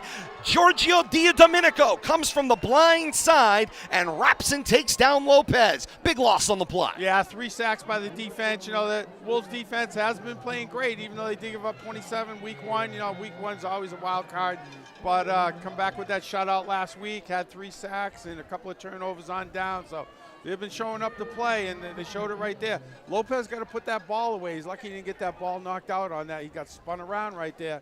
Kind of juggled it loose, but was able to maintain possession. But dangerous play right there. Lopez kind of showing a little bit of his inexperience right there. He's got to put that ball away. Leominster facing a 3rd and long for one of the first times this season, and the flag is up from the back judge. Delay of game signaled against Leominster. It'll be 3rd and longer. Like Leominster lost their way a little bit right there, trying to regroup after that sack, and it's just going to make this 3rd down a little tougher. Bob Bonsi says delay a game, 5-yard penalty. Haven't seen a lot of the punt, special teams punt out there, crew for the Blue Dye. I think they've got 1 punt maybe in the first 2 games. I can't name one, Bill Thomas, through 2 games. Towards the end of the game. Delmar Wright does the punting. But, yeah, we might see special teams punt unit out there tonight. 3rd down and long. The snap, back to pass. Lopez rolls to his left into the open field, looking for Encarnacion, and it drops into his belly across the Wolf 35 and out of bounds at the Wolf 30-yard line. Encarnacion beat double coverage going to the left boundary, made the catch as it dropped out of the sky and took it out of bounds. Doing some quick math here, Todd. Line of scrimmage from the 30, 42, 40, 35, 15. About a 40-yard pitch and catch right there. Lopez to Encarnacion. 3:31 to play here in the first quarter. 7-0 is Leominster's advantage, and with a huge pass from Lopez to Encarnacion, Leominster gets back on schedule. 1st and 10 at their own 25-yard line at left hash. Check it, Wolves left hash, and the handoff went inside this time. Looked like Xavier Cora on the carry for Leominster. I think it was, Todd. But, I mean, you got to say, what wind? The way Lopez just lofted that up there. Encarnacion ran under at full speed right to the spot. I mean, what a beautiful pitch and catch right there, that prior play. Cora gains 5. It'll be 2nd down and 5. Ball at the Wolf 20-yard line at left hash. The Nashoba Wolves wearing these new look jerseys, color rush white, top to bottom, evergreen the accents, evergreen socks, a new look Nashoba helmet. It's evergreen with a single gold stripe on either side of an evergreen crown on each of the helmets and a gray face mask. 2nd and 5, whistles kill the play, and the timeout taken by Leominster head coach Devin Gates just before the snap of the football on 2nd down and 5. 2:41 to play here in the first quarter. 7-0 Leominster's advantage. And Bill Thomas, Coach Gates talked about this week during the Coach's Corner. They were real close to taking a timeout last week on a play that looked like it was going to be blown up and then all of a sudden turned into a touchdown. That time, coaching staff saw something and they said, we're not going to wait. They spent the timeout. Yeah, I think a good timeout right there. You know, you got an inexperienced quarterback, and you don't want him, falling into might have been some type of defensive trap there that the coach saw up here. And quick on that timeout, got the message down to Coach Gates and got it out to the officials. And we'll have to see what they bring now on 2nd down and about 6 and sniffing that field goal, that end zone again.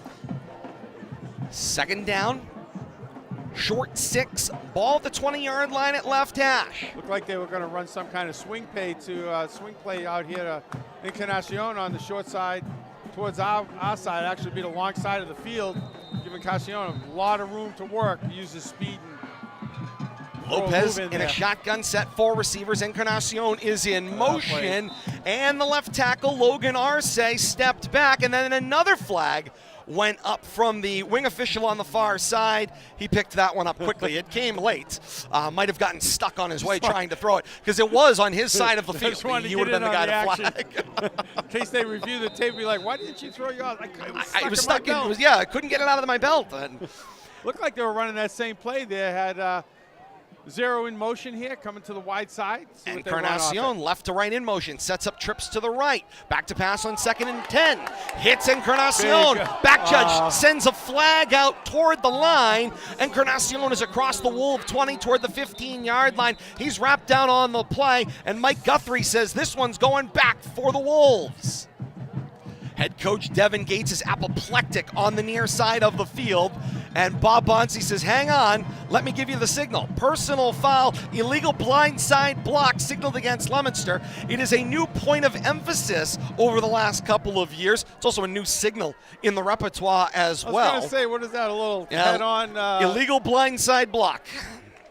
But, yeah, we kind of saw that in the open field right there. The wide receiver, we'll leave it at that, trying to help out that play. And crack back on the play. Yeah, and caught the defensive back looking for the ball. But you got to get in front when you're going to block. You can't block from the back or blindside them. It's a good rule. You don't want to see somebody get hurt. It's a 10-yard penalty.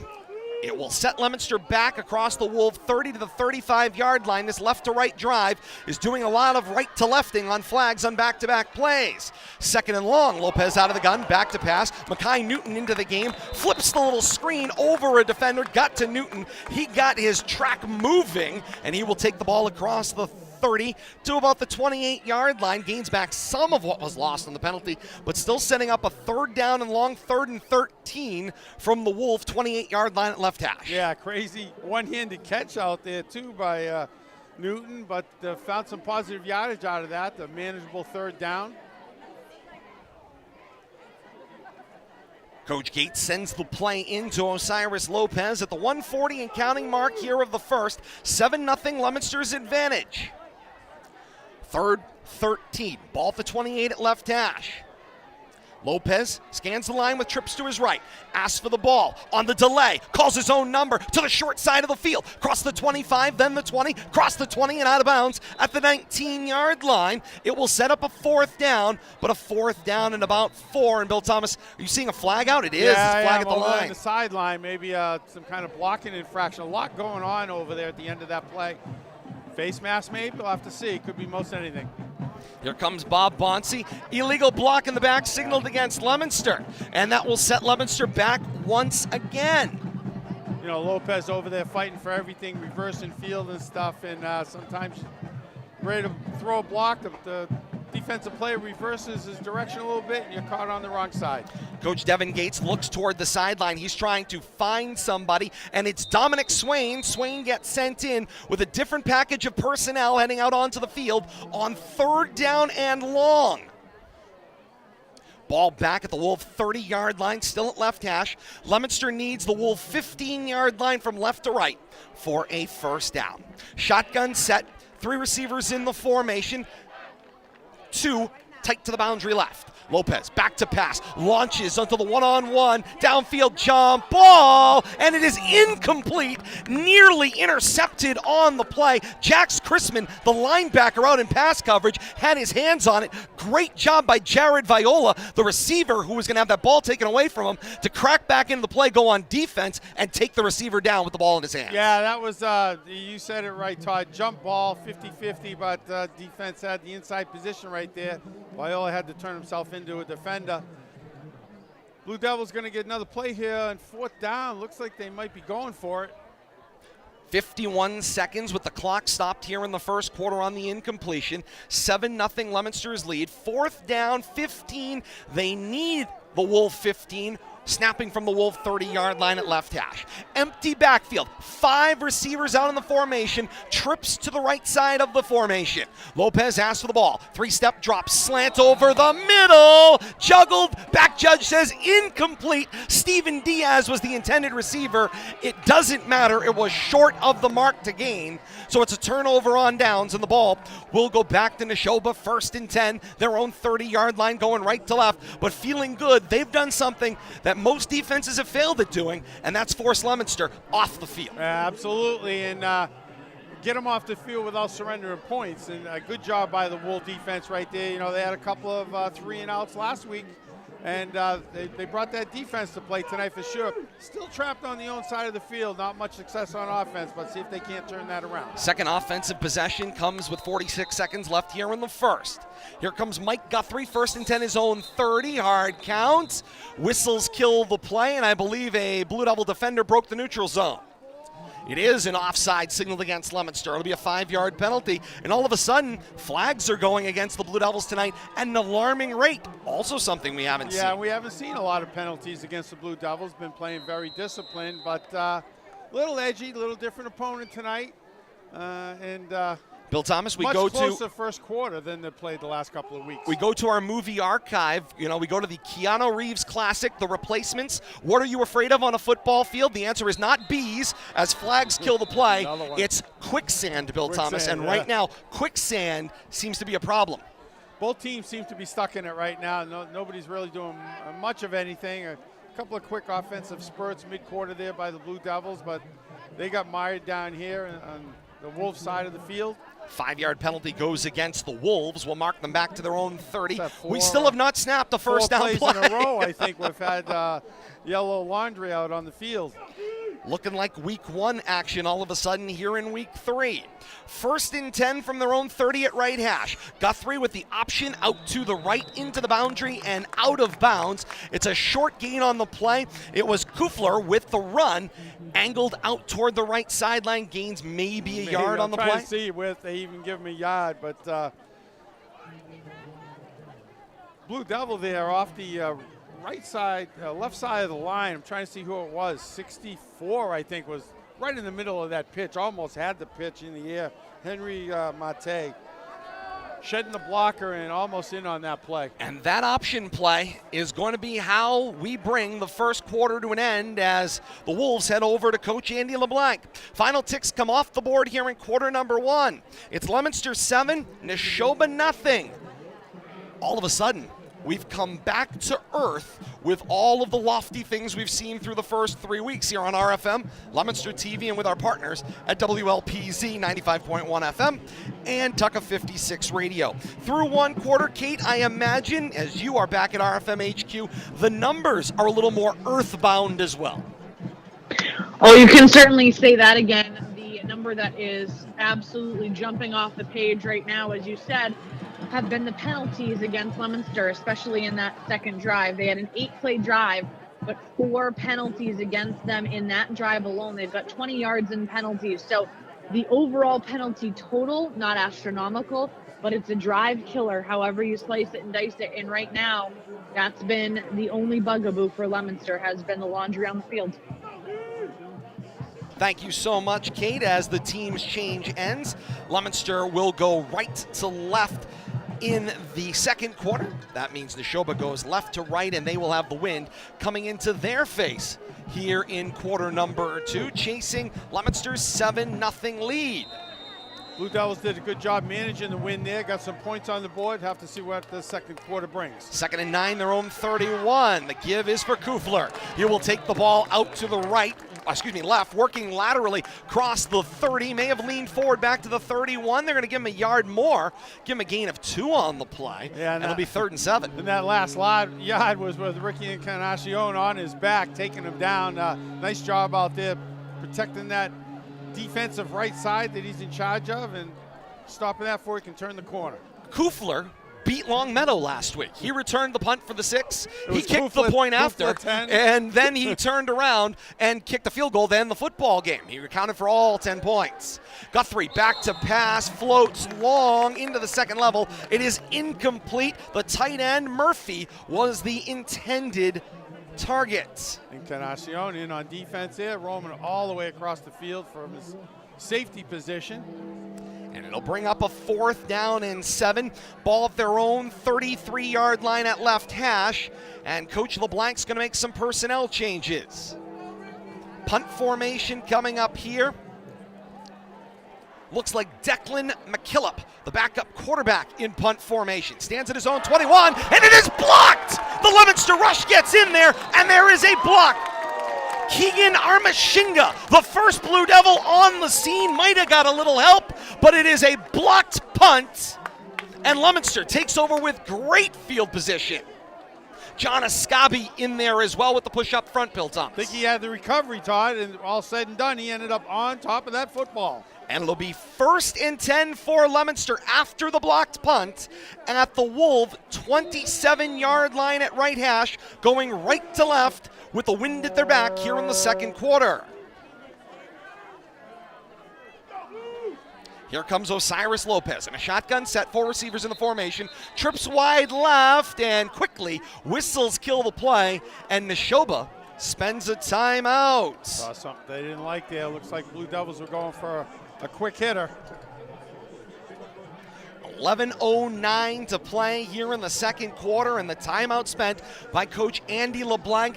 A little different wrinkle on that formation. It was a shotgun spread, 4 receivers. We've seen that with Leominster, but usually a balanced field, 2 and 2, maybe a motion man. In that case, it was trip set up to the left and one-on-one tight to the boundary. Yeah, something the Wolves defense didn't like the look of there, and quickly call timeout, reset their defense, make them aware of something that they felt the Blue Devils were going to run there out of that formation. They felt good about what they were seeing, and they wanted to put a stop to it. So happy to have you along with us on RFM Audio, wherever you are across the region or around the globe, streaming via YouTube, Facebook Live, and Twitch, with our television partners at Leominster TV, on Leominster.tv, or on the channels of Comcast and Verizon, and with our radio partners in Delay, 95.1 FM, WLPZ FM, or Tucka56radio.com. We are so pleased to support the student athletes and institutions as the legendary soundtrack of football in Central Massachusetts continues right here on RFM Audio.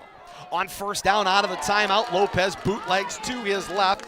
Throw on the run, finds Encarnacion at the 20-yard line and taken down there to gain of 7, and it'll be a 2nd down and 3. Looks like they're going to take a yard away. Only give them 6 on that, Todd. Moved it to the 21-yard line.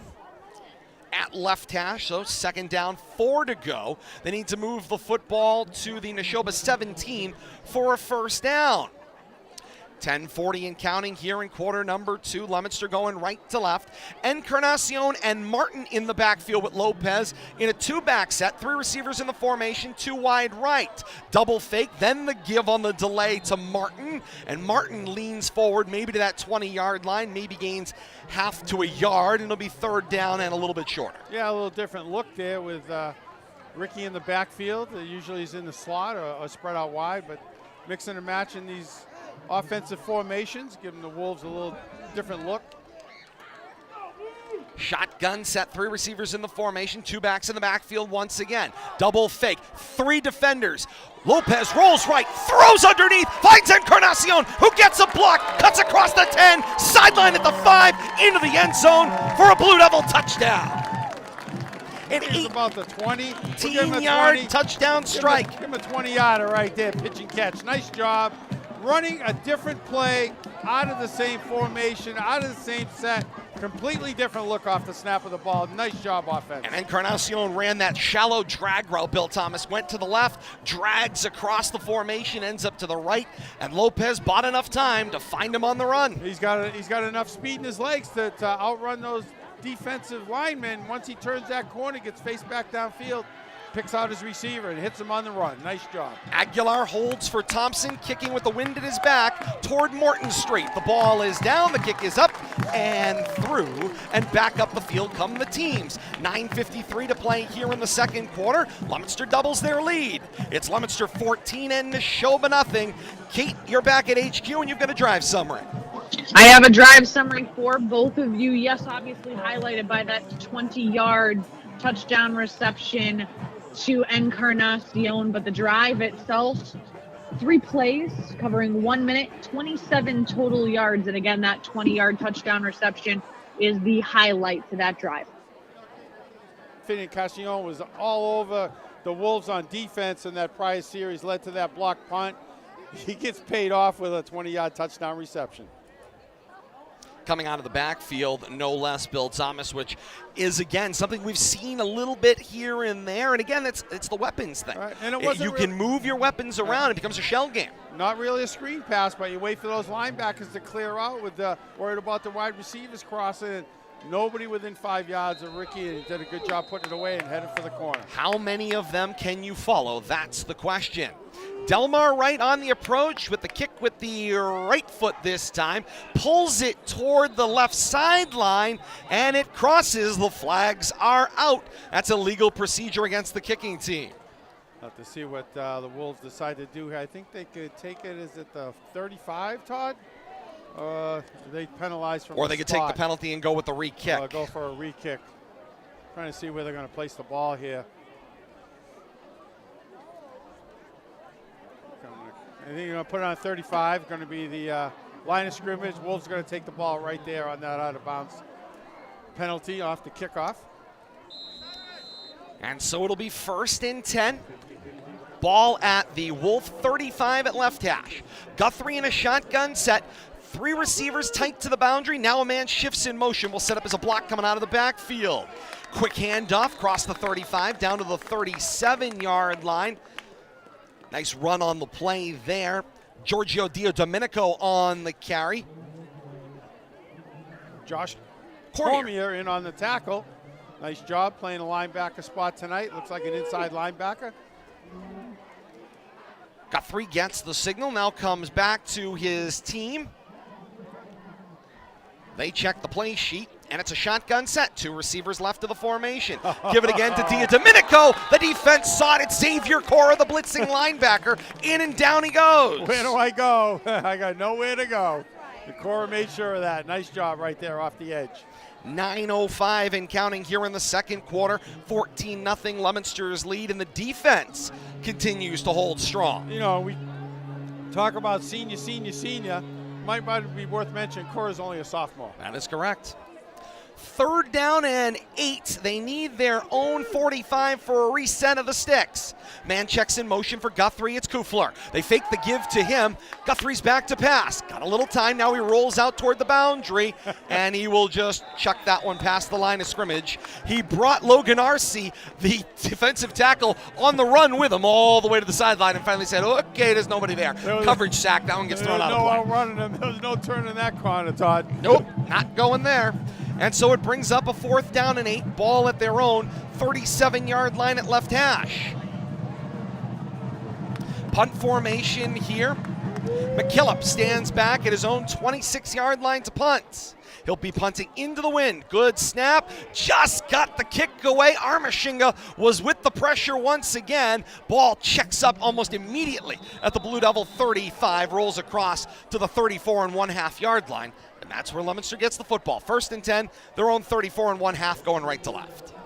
About a 29-yard punt there. Flipped the field a little bit, but Blue Devils still in really good field possession. I don't think any of their drives have started beyond this type of field position, somewhere around the 30 or closer to midfield, where the Blue Devils have set up camp for offensive prowess tonight, and we'll have to see what they can do with this field position. Bill Thomas, let's talk hard-working player here of the first half. Who stood out to you thus far?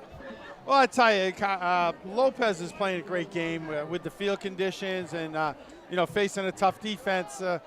I like the way he's playing with his head on his shoulders. Good first quarter for him. Ricky Encarnacion gets the first down handoff, takes it up the right hash, drags a couple of defenders with him across the Leominster 40 and down at the 42-yard line. Is there anything Ricky Encarnacion can't do? Well, I was going to say, we've called his name, I think, every play here in this second quarter, and he's really establishing himself, his presence in this game. Gain of 9. Lopez, the snap, goes to Drinkwater on the wide receiver screen at the wide left, and that was a question of when did you want to go down, and Guthrie will trip him up for a loss on the play. Nice job staying with him there. Drinkwater putting a couple of moves in, throwing a shoulder here and there, but the defense stayed right with him. Short loss, got it back close to the line. It's 3rd and about 1.5 yards. Leominster needs their own 44-yard line for the first down, passing the 7.5-minute mark here in the second quarter with a 14-0 advantage. I'll have to see if Blue Devils play it close to the vest here or they go for a big play strike on this 3rd and short. Tight formation here with just Aguilar wide to the right. Out of the gun, the give was immediately for Martin. Defender was sliding down Martin, but he couldn't run out of the grasp. Ben Sylvester, the linebacker, got to him and held on for dear life. You know, we were speculating, Todd, whether he was going to play tonight. We noticed he was not in the starting offensive lineup. He's usually a two-way player, running back on offense, but haven't seen him on the offensive side of things tonight, only playing defense and special teams. Brings up a fourth down, and about 4 to go. Leominster snapping at their own 40, needs their own 44 for a first, and Delmar Wright stands back in punt formation for what I believe is the first time this season, and now a timeout is spent. Timeout, Nashoba. I'm counting bodies. I think Nashoba had 12 players on the field, Todd.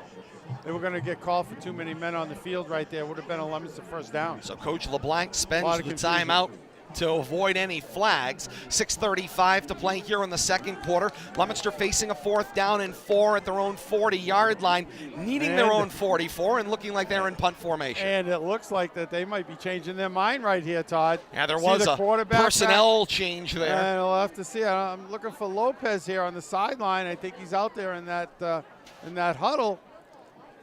They might be going for this on 4th down. Can you imagine if you spent a timeout and your coach Andy LeBlanc and you get beat on a 4th and 4? We'll have to see what happens here. They might go out there with some barking, but they are putting the offense back on the field, Todd. Indeed they are. You know, it makes me wonder, and I don't want to speculate, but knowing how important Newton is to this offense, he's on the sideline in this play. He's got to be nursing some type of injury tonight. Coming out of the timeout, there's some personnel problems. Leominster sets up a diamond formation here, wide to the left and tight to the boundary. So there's a little Lopez, empty backfield with the 5 receivers wide. Swings it out to Encarnacion on 4th and 4. Complete. Encarnacion across the 40. Reaches toward the 45. And he got a horrible spot as they mark him out of bounds at the 42-yard line. Apparently he stepped out of bounds right there while he was dancing. A lot of bodies there, Bill Thomas, but that is a tough spot. And that's trying to obviously the flags are on the other side of the field, looking at the lines. Oh, now they're moving all around. And Bob Botsey says it's going the other way. Turnover on downs. And the Nashoba defense, something that they have done over and over and over again, they stand on downs again. Two drives in a row right there. They got the turnover on downs. But, yeah, a lot going on here in the sideline. Couldn't really see the spot. Ricky reaching out with the ball. But Fisher was right there on the sideline. It's hard to question that. 6:28 to play in the second quarter, and Nashoba, the beneficiary of great defensive stop, they turn over the ball to their offense on the Leominster half of midfield. Best First and 10, field position their own the Leominster 43 at right hash. The snap and the little give to Kufler in the backfield, but sniffed out by Jared Viola, who came charging up from his safety spot, sniffed that one out and took it down. They ran that play last week against Longmeadow with great success on multiple times, Bill Thomas. They saw that one on tape. Yeah, but they didn't have Viola out there sealing off the corner on defense. Longmeadow didn't, but nice one-on-one tackle. You talk about a form tackle, wrap them up, twist them around, and get them on the ground.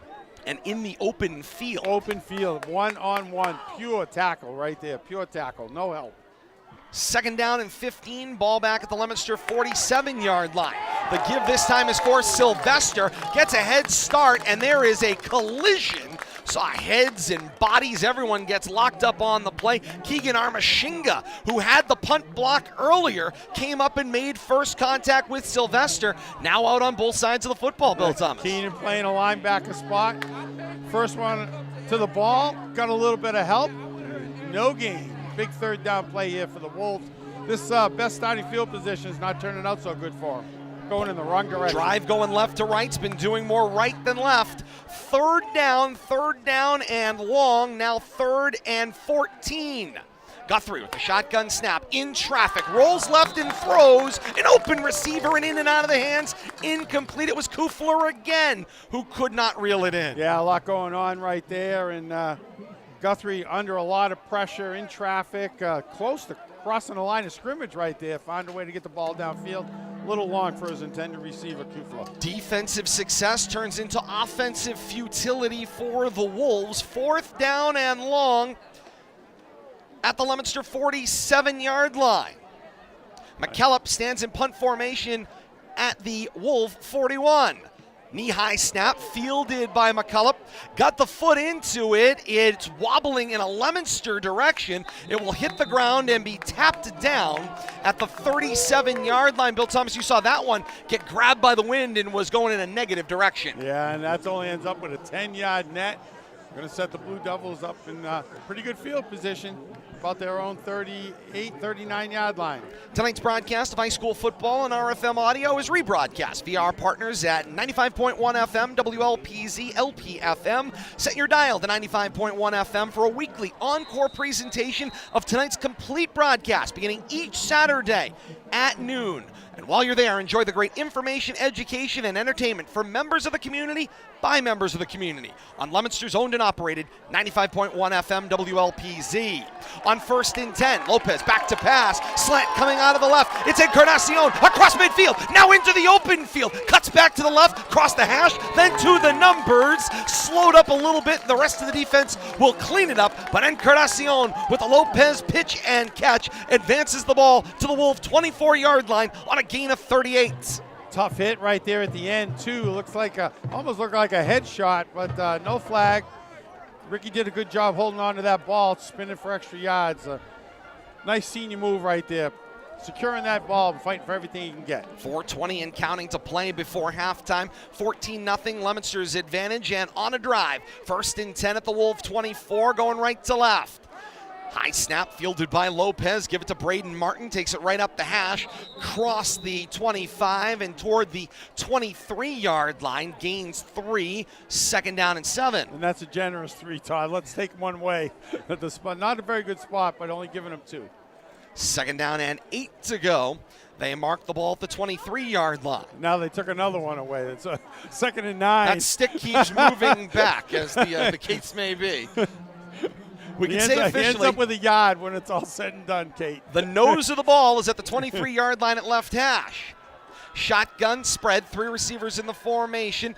2 tight to the boundary left. Lopez back to pass, push toward that boundary. Hits Drinkwater, cuts back toward the numbers, and Drinkwater fighting for extra yards, gave up the football, and it's Nashoba football.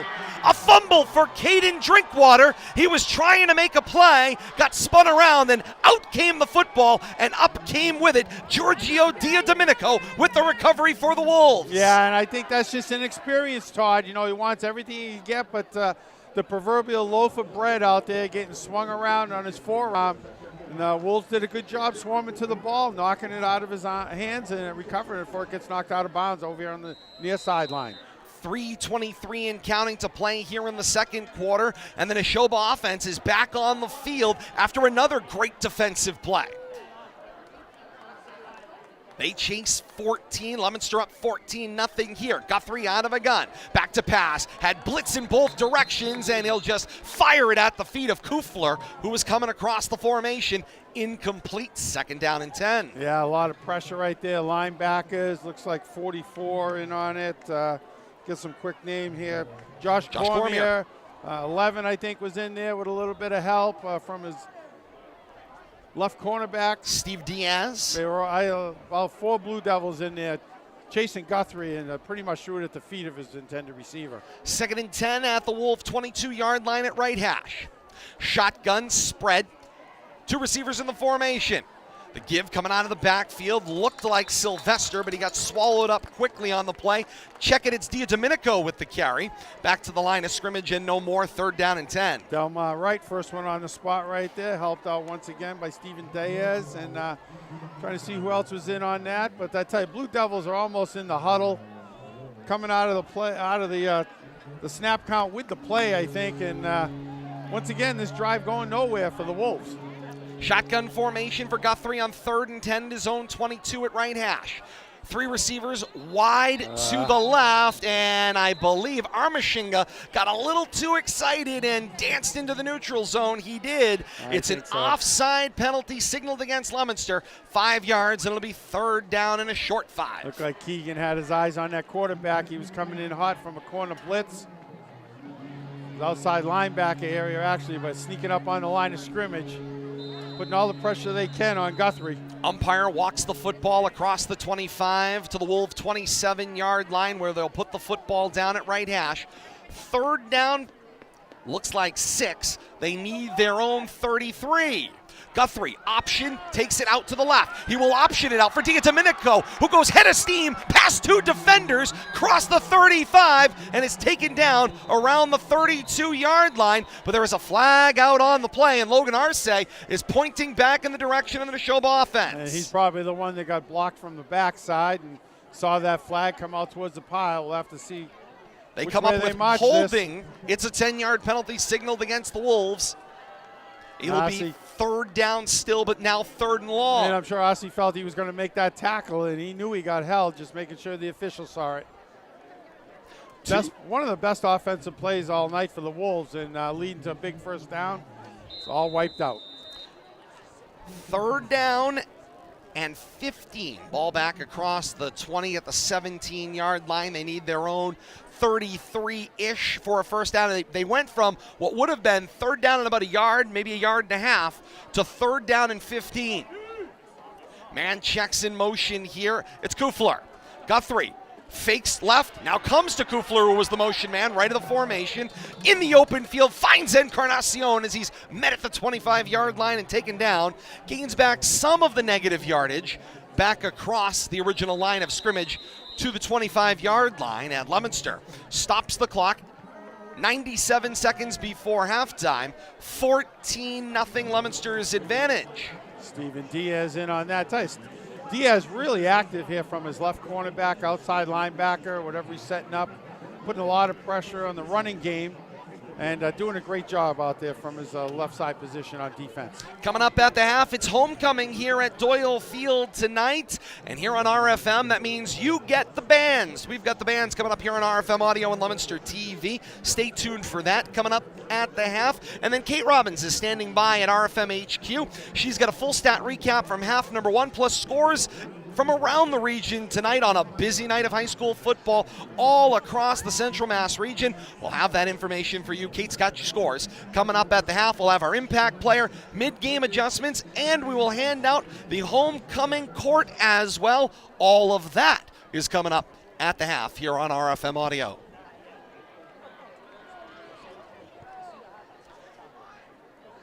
Fourth down and 8 is the official mark. Snapping their own 25-yard line. McCullough back in punt formation at his own 13-yard line. Got a good snap and a good punt away. Foot right on the tip of the football. It hops at the 45 and takes a Nashoba bounce to midfield, where it will check up for a Leominster. First down and 10 at the 50-yard line. Punt goes about 26 yards.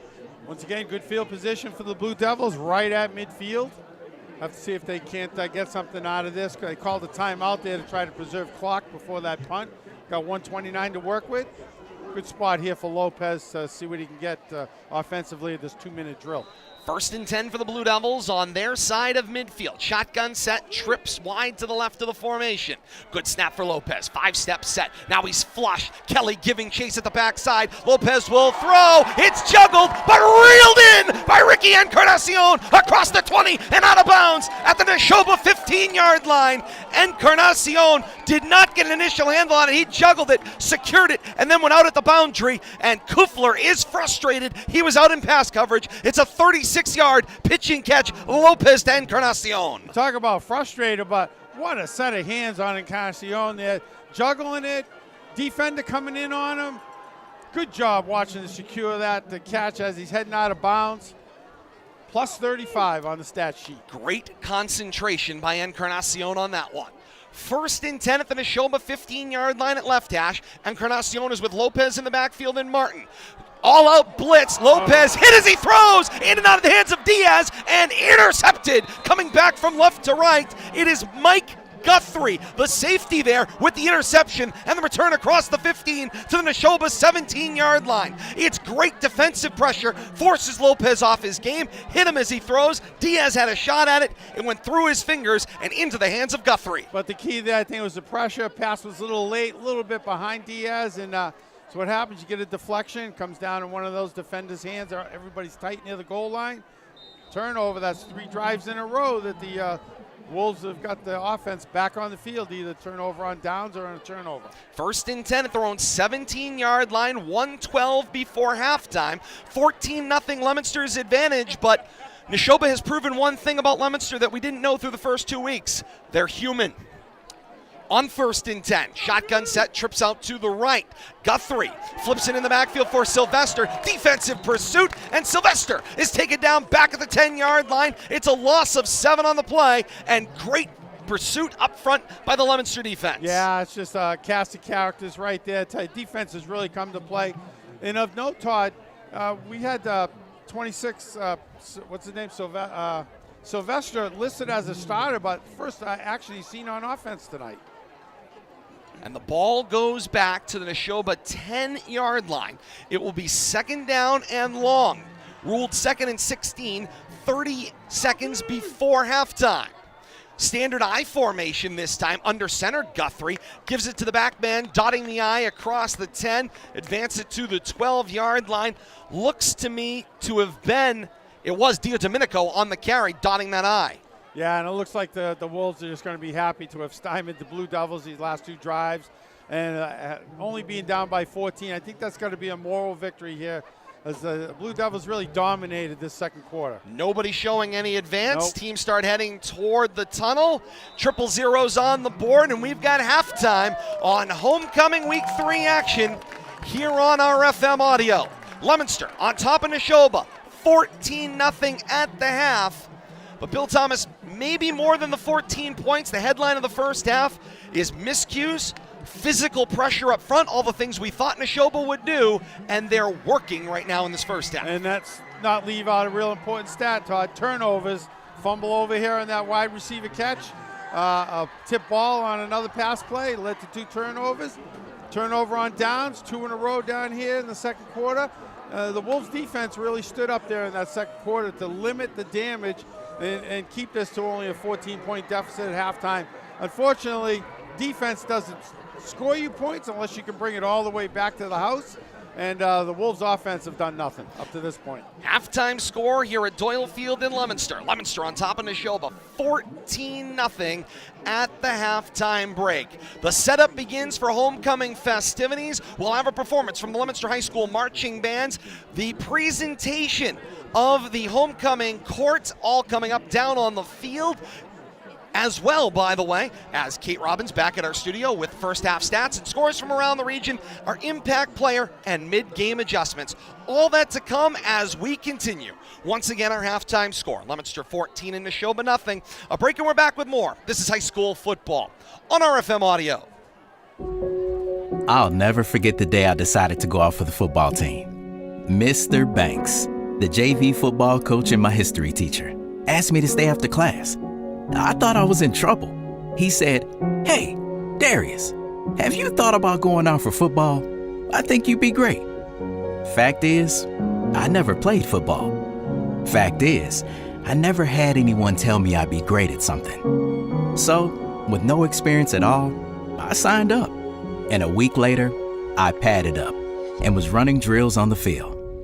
I never was great, but playing high school sports was one of the greatest experiences of my life.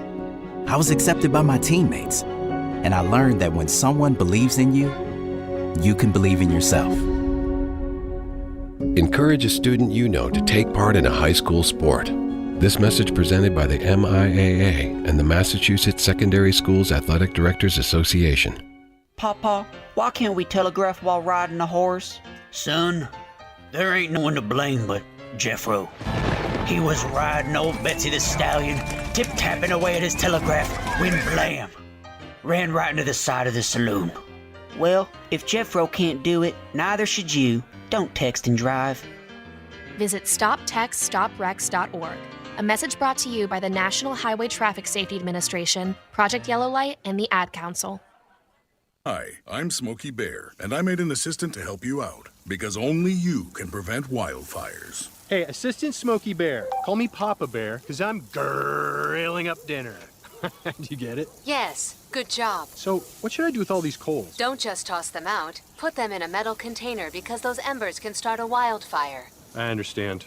The stakes are high. Ha, ha, ha, ha. Learn more at SmokeyBear.com. Brought to you by the U.S. Forest Service, your state forester, and the Ad Council.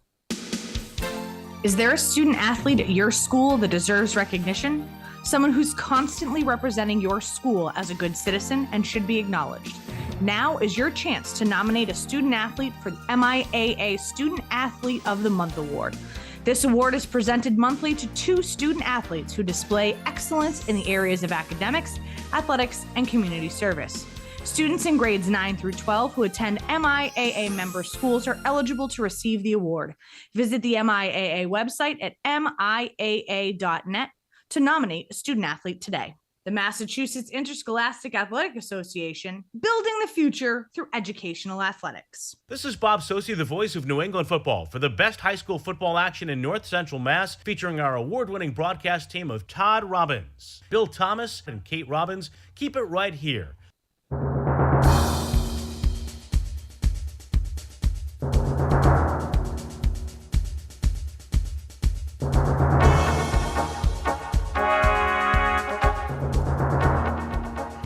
Time at historic Doyle Field in Leominster, a homecoming week 3 action. Leominster on top of Nashoba 14-0 at the half. And what a first half of action we have been treated to here. Another fantastic first half here at Doyle Field tonight.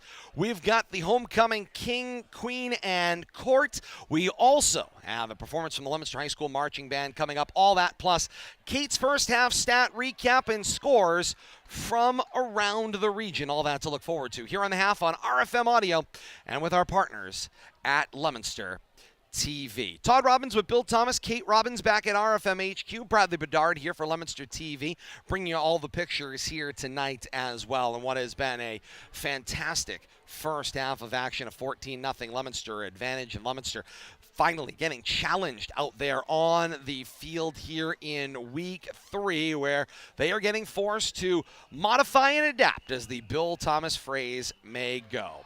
And with that, we will have more on the first half of action coming up in a moment. But first, it's the Leominster High School Marching Band under the direction of Bob Bergeron.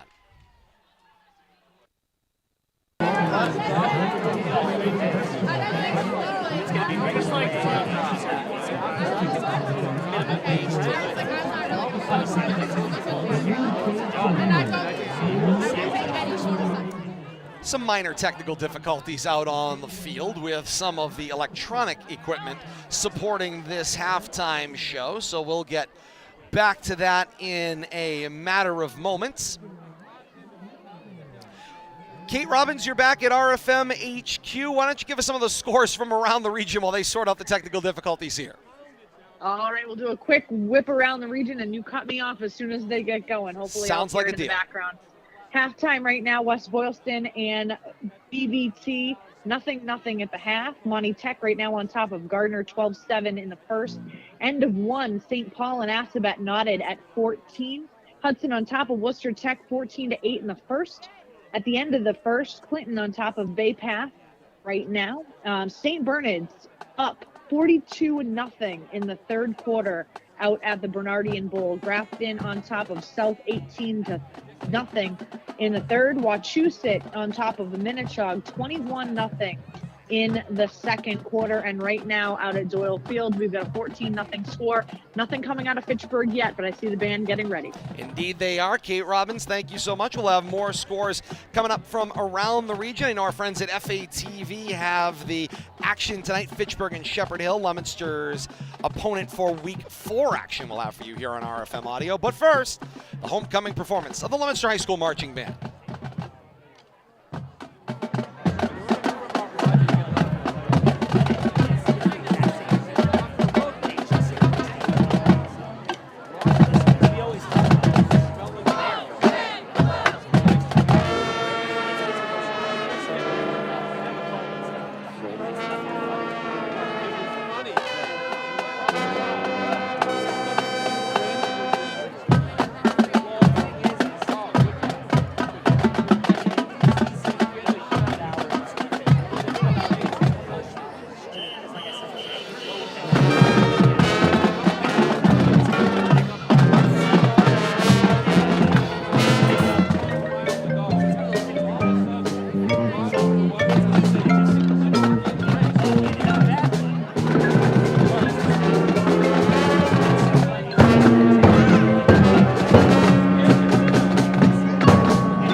And that's the Leominster High School Marching Band here on RFM Audio. We're going to swing it back to RFM HQ. Kate Robbins standing by. She's got more scores from around the region. In our first half stats, Leominster on top of Nashoba, 14-0 at the half. Kate, take it away. So I was able to get the telepathy between you and I when you said FATV has our partners. That was, dearest wife of mine, please go and stream the game. I have a score now. So I did pick up what you were putting down, and you can tell we're married because I just looked at it and I said, that's my husband telling me, hey, silly, go turn the game on. It is 2013 right now, Shepherd Hill on top of Fitchburg with 51 seconds remaining in the first half. So I was picking up what you were putting down, sweetheart. That's why we make one of the best teams. And Bill Thomas, all part of this family here on RFM. That's right. Alrighty, let's take a look at our first half stats, if that's all right, now that I'm actually it's all you. I'm with it. Here we go. All right, team totals first for Leominster, 242 total yards of offense, 198 of those coming courtesy of their passing game, 44 coming from their ground game in 29 plays on offense. They do, however, and Bill Thomas mentioned this already, have 2 turnovers on the game. That is the offensive side of the ball. Billy Thomas, listen to these offensive stats for Nashoba because it's going to highlight just how good Leominster's defense has been tonight. They have netted 45 total yards on offense when everything is said and done. 18 plays. They don't have any turnovers, but they've got turnovers on downs and obviously have punted quite a bit. Leominster's defense tonight has been prolific. Notable individual statistics right now, Nashoba's Mike Guthrie, 1 for 5 passing. So that's kind of the only notable on that side of the ball. If we take a look on Leominster's side of the ball, their rushing attack right now, Braden Martin having a night. 6 rushes, 27 yards. He's averaging 4.5 yards per carry. Makai Newton, Xavier Cora, and Ricky Encarnacion all have 1 rush to their name as well. Now for the aerial attack, it's been Ricky Encarnacion and Osiris Lopez all night. Lopez is 14 of 17. He's completed 82% of his passes for 198 yards. He's averaging 14.1 yards per pitch and catch. His long has been for 42 yards. Ricky Encarnacion has 7 receptions for 151 yards receiving. He's averaging 21.6 yards per reception. Brian Aguilar has 1 reception. Drinkwater has 3 receptions for 20 yards. Braden Martin also has a reception, as does Makai Newton. And right now, that is the name of the game. Penalties for Leominster also a problem. 6 total penalties, and they are for 45 yards total thus far. Those 2 turnovers, though, as Billy mentioned, those are a problem. Indeed they are, Kate. Those are your first half stats and scores from around the region. Kate Robbins back at RFM HQ. Kate, we appreciate it as always. And, of course, you're going to stay tuned post-game. We'll have updates from Kate throughout, of course, the second half of action, but we have the most comprehensive Central Mass scoreboard as Kate aggregates all of that social media reporting and is able to bring us that post-game scoreboard coming up at the conclusion of this one. So reporting here on homecoming festivities here at Doyle Field tonight, none. Not sure what happened, Bill Thomas. We were told it was homecoming night. Dick Tucker was out here warming up the PA, making sure he could rove with the microphone, and maybe it's after game festivities. Perhaps. Hey, we'll still be here for post game. We'll bring it to you if it happens. If it happens, we'll be here for we'll it. Be here all night. Well, maybe not all night. Nothing at this time. So with that, we had a great performance from Bob Bergeron and Leominster High School Marching Band, so we do appreciate that. And it's time now to look back at half number 1 action, thanks to our partners at WLPZ 95.1 FM, as they bring us the impact play of the first half. So, Bill Thomas, who or what in your mind provided the impact play of the first half? Well, electrifyingly, the overall player, Ricky Encarnacion, I don't know which play to pick out, Todd. He is electrifying. He is. I mean, he was. From the middle of the first quarter on, every play, I think, offensively and defensively, he was in on. It felt like his first touchdown reception kind of set the tone. That crossing pattern, outbeat the defense of the corner. We'll go with that, but it's hard to pick out any one play. He's had a number of great catches and been all over the field on defense, but I'll give him that first touchdown passing catch reception as the play of the game up to this point. He certainly has had a great first half. If you're enjoying tonight's action, you can hear an encore presentation of every game broadcast in its entirety, Saturdays at noon, on Leominster's owned and operated 95.1 FM, WLPZ. What do you think, Todd? What place, let me get your opinion real quick. What play stands out to you in the first half? I got to say, maybe just for something different, the turnovers on Leominster's side, because we haven't seen anything, they're going to stand out in my mind because we haven't seen that kind of inefficiency offensively in the first half. It's the kind of test and then the kind of need to be resilient to overcome that a young signal caller and some young receivers along with some senior leadership needed that kind of test. They bounce back. We'll see how they bounce here in the second half as well. As we get ready for second half action, ball on the tee, 40-yard line at our left. Delmar right swings the left leg. Second half is underway from historic Doyle Field. Ball will be returned from the Wolf 25-yard line, across the 30-35. They shed some bodies in down around the 38-yard line. Go with a return of about 8 on the play there, Bill Thomas, and it looked like, to me, Matt Cahill on the return for Nashoba.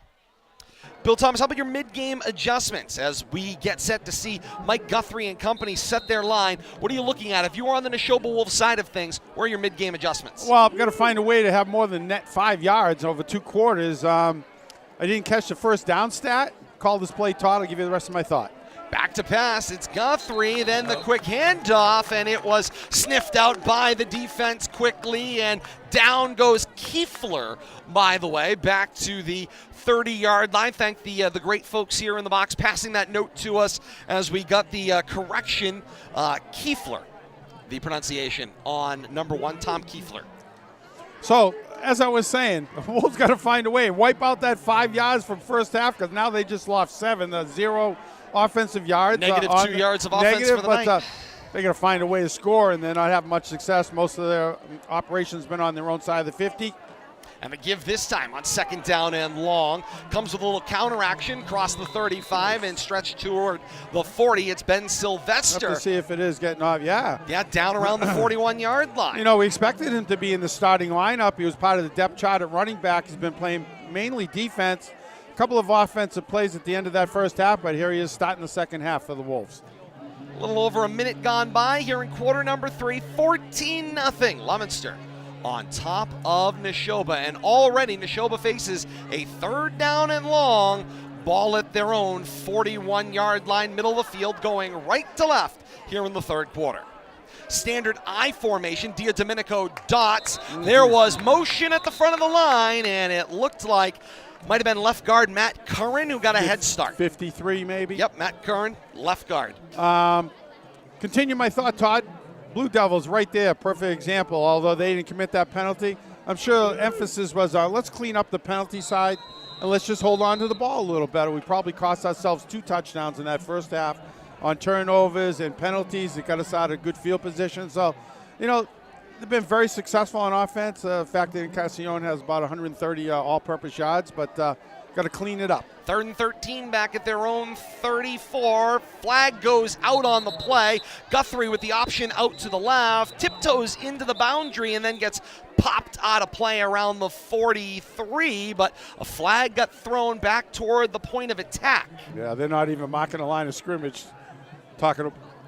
Something back towards the line of scrimmage, and it's going to go against the Wolves. Holding signaled by Bob Bonsi against Nashoba. It'll be a 10-yard penalty from the 35. Move that back to the 25, and it'll be 3rd down and extremely long. Yeah, it's going to cost them 11 yards from the line of scrimmage, and going to be 3rd and, let me do some quick math, 10, 20, 23. And right on the field, Nashoba going for it. Here on 3rd down and long, they're not wasting any time to get this 3rd down playoff. Guthrie goes right to his set, 2 receivers wide to the right. Snap, drops back to pass, throws against the grain. Flag is out, pass is incomplete. Ben Sylvester out of the backfield on the screen was the intended receiver. The flag was thrown toward the 20-yard line from the near sideline. That was a quick flag and thrown right in the area where the pass was intended. We got some, I don't know if we had any pass interference or what they're calling here. It's odd place for a penalty in that type of play. It's going against it's a hold against the Wolves. Yeah, it is holding against Nashoba. Leominster declines. They take the down. It is ruled incomplete, and it's 4th down and a country mile, and it will be a punt for Coach Andy LeBlanc's Wolves. Yeah, 4th and forever. The Wolves have been getting 25 yards or so on the field position gain on punts here, so Blue Devils going to set up in great field position near midfield or better. McCallum stands back at his own 13-yard line to receive the snap to punt. Got it away just barely. Ball hops at the Leominster 49-yard line. Encarnacion fields it on the 1 hop. Now trying to stretch. There's a lot of Wolves. He faces the Wolf Pack down, and he will get it back to the point where the ball hopped. The Leominster 49-yard line. 1st and 10, Blue Devils 49, going left to right. Picked up about 10 on that return. Good job getting it back towards midfield. Best punt of the night for the Wolves special teams on punt, and still Blue Devils setting up in great field position here near midfield. Change of possession. Let's pause 10 seconds for station identification. This is high school football on RFM. You're listening live to Rivalry Family Media, streaming audio on YouTube, Facebook, and Twitch. For those enjoying our encore presentation, you're listening to our partners, 95.1 FM, WLPZ Low Power FM, Leominster. On first down and 10, Braden Martin gets the handoff. Take it out to the right of the formation. Got midfield 45. Taken down at the Wolf 44. Leominster working quickly right back to the line. And procedure is called. Maybe 2 plays called in the huddle there. They went quick and somebody flinched. Cost them 5 yards. So instead of 2nd and 3, it will now go back to 2nd and 8. Back at the Wolf 49-yard line at right hash. 9:08 and counting to play here in the third quarter. Leominster's 14 first half points still standing for their lead. Defense doing all the work tonight for the Blue Devils. Stymieing the Wolves offense completely. 2nd down and 8. The Wolves 49 at right hash. Shotgun set, 3 receivers in the formation. Back to pass, it's Lopez. Chooses the slot, complete to Encarnacion. Past the first defender, then the second, cross the 40, spun down to the 37-yard line, and another great pitch and catch. Lopez to Encarnacion, nets 12, and a Leominster first down. Yeah, and I tell you, Ricky made himself small and thin right there, and somehow he squeezed between 2 defenders, pick up an extra 5 yards right there. Nice move. Great quickness by Ricky Encarnacion. Lopez back to pass on 1st and 10. Floats a wobbler downfield. Aguilar comes back. There is a juggle. There's a conversation, and it is an interception. Jax Chrisman, the linebacker, took it away from Brian Aguilar. Looked like Aguilar was going to possess that, but once again, a 50-50 ball, and just lost out on the hand fight right there. Turns into another turnover. And Coach Devin Gates pleads his case to the back judge, and he just got himself a 15-yard flag for unsportsmanlike conduct. And you know he's pleading for pass interference right there, and it sure looked like Aguilar was getting mugged while that ball was in the air. The Wolves defender ended up with position out of that, but Coach Gates not happy about how that play turned out. Looked like 2 players battling for the football face up, Bill Thomas. Couldn't see the contact beforehand, but when they were battling face up, Chrisman just wanted the ball more, and he took it away from Aguilar. Yeah, in the end, he ended up with the ball. You know, a lot of hand fight and hand checking going on prior to the ball arriving to its destination. You know, it's a judgment call a lot of times. Those 50-50 balls, whoever comes down with it, usually they're going to let it go. Indeed they are. So they enforce the 15-yard personal foul. Now the sticks are not lined up here. Meanwhile, Nashoba has just snapped the football. Pass is thrown, Guthrie for Duham, the tight end. Open field hit. Leominster believes they've got the ball back. To the bottom of the pile, there's a scrum. The officials had better get control of this situation. And there's no indication. Players are going to start throwing themselves around.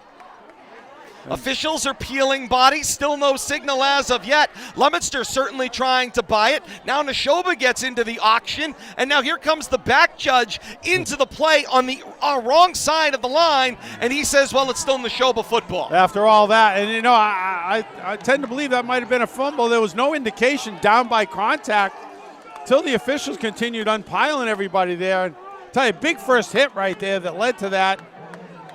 They set up the line, Bill Thomas, but I'm not even sure that original line I don't of even know scrimmage where is they the correct were. mark. Yeah, I know it. I'm not sure where that started. The stick I didn't get a good look at it. At the 25-yard line. They gave him 3. Gains 3 on the pass. At the 28-yard line is where we are. They need the Wolf 34 for a first down. Guthrie, handoff, trying to stretch the play out to the edge. It's Sylvester, and Sylvester is met by Steve Diaz, who takes him down for no gain on the play. Big one-on-one tackle. Calling Diaz's name a lot on defense tonight. Playing a great job out on the edge. Actually angled him for a loss. Lost a couple back to the theoretical original line of scrimmage, which puts the ball back across the 25 at the 24-yard line. 3rd down and 10. They need their own 34 for a first down. Once again, Blue Devils taking away any momentum the Wolves offense has. Plus yards lead to minus yards, back and forth. You talked about it. It's like being in quicksand. You know, you're spinning your wheels, but you're not going anywhere. 7 minutes and counting left here in the third quarter. Leominster with the 14-0 lead, and Nashoba looking for a spark. And the Blue Devils flinch up front. John Escabi, the defensive end, tried to jump the snap count, violated the neutral zone, blows the play dead. It's offsides. It'll be a 5-yard penalty. And he'll come over and have a little conversation with the coach. No, he was fine until he was offside. Now he's not playing defense for this I was play. going to say, Escabi, great senior Delmar leader. Wright He has goes been in. kind of the centerpiece on both lines, and again, just maybe got a little too enthusiastic there. He was headed into the Wolves' backfield on that snap. Had his eyes on the quarterback or whoever was possessing the football. So the ball moved up to the 29, 3rd down and 5. They need their own 34 for a first as Nashoba's drive continues from right to left. Shotgun spread, 2 receivers left of the formation. Kiefler's the motion man. Guthrie the snap, rolls against the motion, throws back across his body. It's incomplete. Encarnacion there for the defensive play. Stiaron Murphy, the tight end, the intended receiver for the Wolves. Good job by Encarnacion. Just coming around enough to bother the receiver just as the ball arrived. Great timing by Ricky. Break brought that play up. Brings up a 4th down and 5, and it looks like once again Nashoba will be forced to punt. Oh, a little late. Got to get off the Leominster, field. some personnel issues. McCullough to punt. Got a good snap at his own 18. Puts the right foot into it. Through the air it goes. It'll be returned by Encarnacion. Slips through a first block. Now he got right numbers. Out to the right sideline. Racing over to make a play. It's Ben Sylvester who throws out the trap. He will wrap Encarnacion and take him down at the 17-yard line. Nice run by Ricky Encarnacion, and it was all sprung right back here at the field, Bill Thomas. He got a nice block, and Encarnacion slipped up the right numbers. Yeah, putting him at the 12, Todd. 38 and another 5, about a 43-yard return on that punt. But great job by Encarnacion, picking his spot, taking his time at that initial point of contact to break through that first wave, getting himself downfield to the 12-yard line. It'll be 1st and 10 for Leominster at the Nashoba 12 at right hash. Leominster goes left to right here in the 3rd. 6:06 and counting to play here in the 3rd. Encarnacion joins Martin in the backfield. Lopez calling signals, asks for the ball, looks for the slant over the middle, tried to get the back pocket of Diaz, incomplete. Great coverage by Mike Guthrie. He was all over Diaz, and they have been with each other everywhere on the field. Guthrie had the interception from Diaz right before halftime. Yeah, and that tip ball, and you know those quick slants, Lopez is firing them in there a little bit behind his target right there, and that's what leads to those tip balls. You got to lead them, not throw behind them. Lopez will figure that out. 2nd and 10, ball at the Nashoba 12-yard line. Lopez sets up 3 receivers, 2 wide to the top of the formation. High snap, fielded it, gave it to Encarnacion, took it toward the A gap, then aborted, took it back to the left laterally, and it's line of scrimmage, no gain, 3rd down and 10. Yeah, nothing there. Wolves right side of the defense staying home that time and corralling Encarnacion for no gain. Given the all-out rush that is coming at this Leominster team and at quarterback Osiris Lopez, seems to me, Bill Thomas, this play is screaming for either a little play action or perhaps a little screen floated over the head. We saw it earlier, but something maybe over the middle as that front is just rushing. Or maybe even a quarterback draw just to slow down that rush a little bit, Todd. 3rd and 10. 4 receivers in the formation, trips wide to the right. Lopez hits his back foot, looks back corner right, juggled by Encarnacion. Did he get a foot down? There's a discussion. 2 officials boxing the play. Encarnacion completed the catch, and the signal is a Leominster touchdown. You only need 1 down in high school, and I think he got it. What a hands and what footwork right there by Ricky Encarnacion. 2 great catches where he's juggled, watched that ball in his hands, completed the process, stayed in bounds. And the concentration, Bill Thomas, that we've absolutely seen tonight from Encarnacion with the ball in his general vicinity has been impressive. 5:12 to play here in the 3rd quarter. 20-0 Leominster's lead on the Lopez to Encarnacion touchdown. Aguilar gets the ball down. Thompson drives it into the line, and the point after is no good. Back upfield come the teams. 5:12 to play here in the 3rd. Still Leominster 20, Nashoba nothing. Kate Robbins is back at HQ, and she's got the scoring drive. I do have the scoring drive. You're probably hearing music from the activity gym as well coming at you, but it is a 3-play drive. Takes 90 seconds. Covers a total of 12 yards, but it is the 12-yard touchdown reception by Ricky Encarnacion. from Osiris Lopez. The extra point's no good, though. 20-0 still. Leominster on top of Nashoba. The activity gym is getting a lot of use tonight. Well, when you are, just a shade, almost 7 weeks old at this point, you got to work on your, mobile acuity, all sorts of things. Is he working on that Dirty Bird dance that we see the kids doing down there in the Jolly Jumper? I hope Bill Thomas, for his, he's got more moves than I do. I'll say that. I'm trying to practice it up here, so I'm glad we don't have a boot camp. 40-yard line at our left. Delmar Wright on the approach. He will swing the left leg and send this one up into the Doyle Field Knight. Kiefler has to charge. Fielded at the 30. Slipped by 2 defenders. Still on his feet. He'll roll out across the numbers at the left 40 and then angled out of bounds at the Nashoba 45-yard line. Meanwhile, Bill Thomas chasing him was an urban tumbleweed. I was it was a wondering what plastic that cup was. coming up the field. I was going to say, I never saw a flag roll like that. I was trying to figure out what it was, but as it departs the field, about a 14-yard return off of that kickoff. 5:02 with the clock stopped on the change of possession here in the third. 20-0 Leominster's lead over Nashoba. And it's 1st and 10 Nashoba, their own 44-yard line at left hash, with their offense sorely looking to find their spark. Guthrie sends Kiefler in motion. Play action fake. Guthrie keeps it himself. Waits for the blocks to set up. Now leans in toward the line. Crosses the 44 and toward the 45. Works hard to gain 1. 2nd down and 9. Yeah, nice job by the Blue Devils defense there. Right almost had him in the backfield. Finally tracked down by Xavier Corer and friends. Going to bring up about a second and close to, give him a long 8. Give him 2 on that gain. Wind has slowed a little here at Doyle Field. You can see the flag is starting to slow down just a bit. 2nd and 9 from the 45. Diadomenico gets the shotgun handoff from Guthrie. Takes it across the 45 toward the 46-yard line. Actually, a little more toward the 48. The official on the near sideline didn't give him a great spot. The official on the Nashoba sideline said, yeah, he moved well up. So move it to the 48, gain 3 on the play. 3rd down and 6 to go. Wolves standing around waiting for the play. No sense of urgency right here either, Todd. Check at the time and temperature. Clock. Coming after this play. I agree with you, Bill Thomas, but you know what? At this point, you just need momentum. Straight back I formation. Sylvester was the up man. He got the handoff. First man of the hole. Through the A-gap. Midfield 45-40. Taken down at the 39-yard line. Nice run by Ben Sylvester through the middle of the defense. Gains 13, and it's a Nashoba 1st down. 48 degrees on a Friday night, September the 23rd at 8:28 on a Friday night, September the 23rd. Great to have you along with us here on RFM Audio and Leominster TV Live as well. And with our partners in Delay, 95.1 FM WLPZ and Tucker56radio.com. Handoff went on. 1st down and 10. Inside looked like Sylvester again. He wrapped around left end, 40, and moves it up to the 35. Gains 4. It'll be 2nd down and 6. Good job by the Blue Devils. Defensive front 4 there, trying to see who was in. Might have been Antoine Lingo Diego. Getting some action tonight, getting his first call of the game.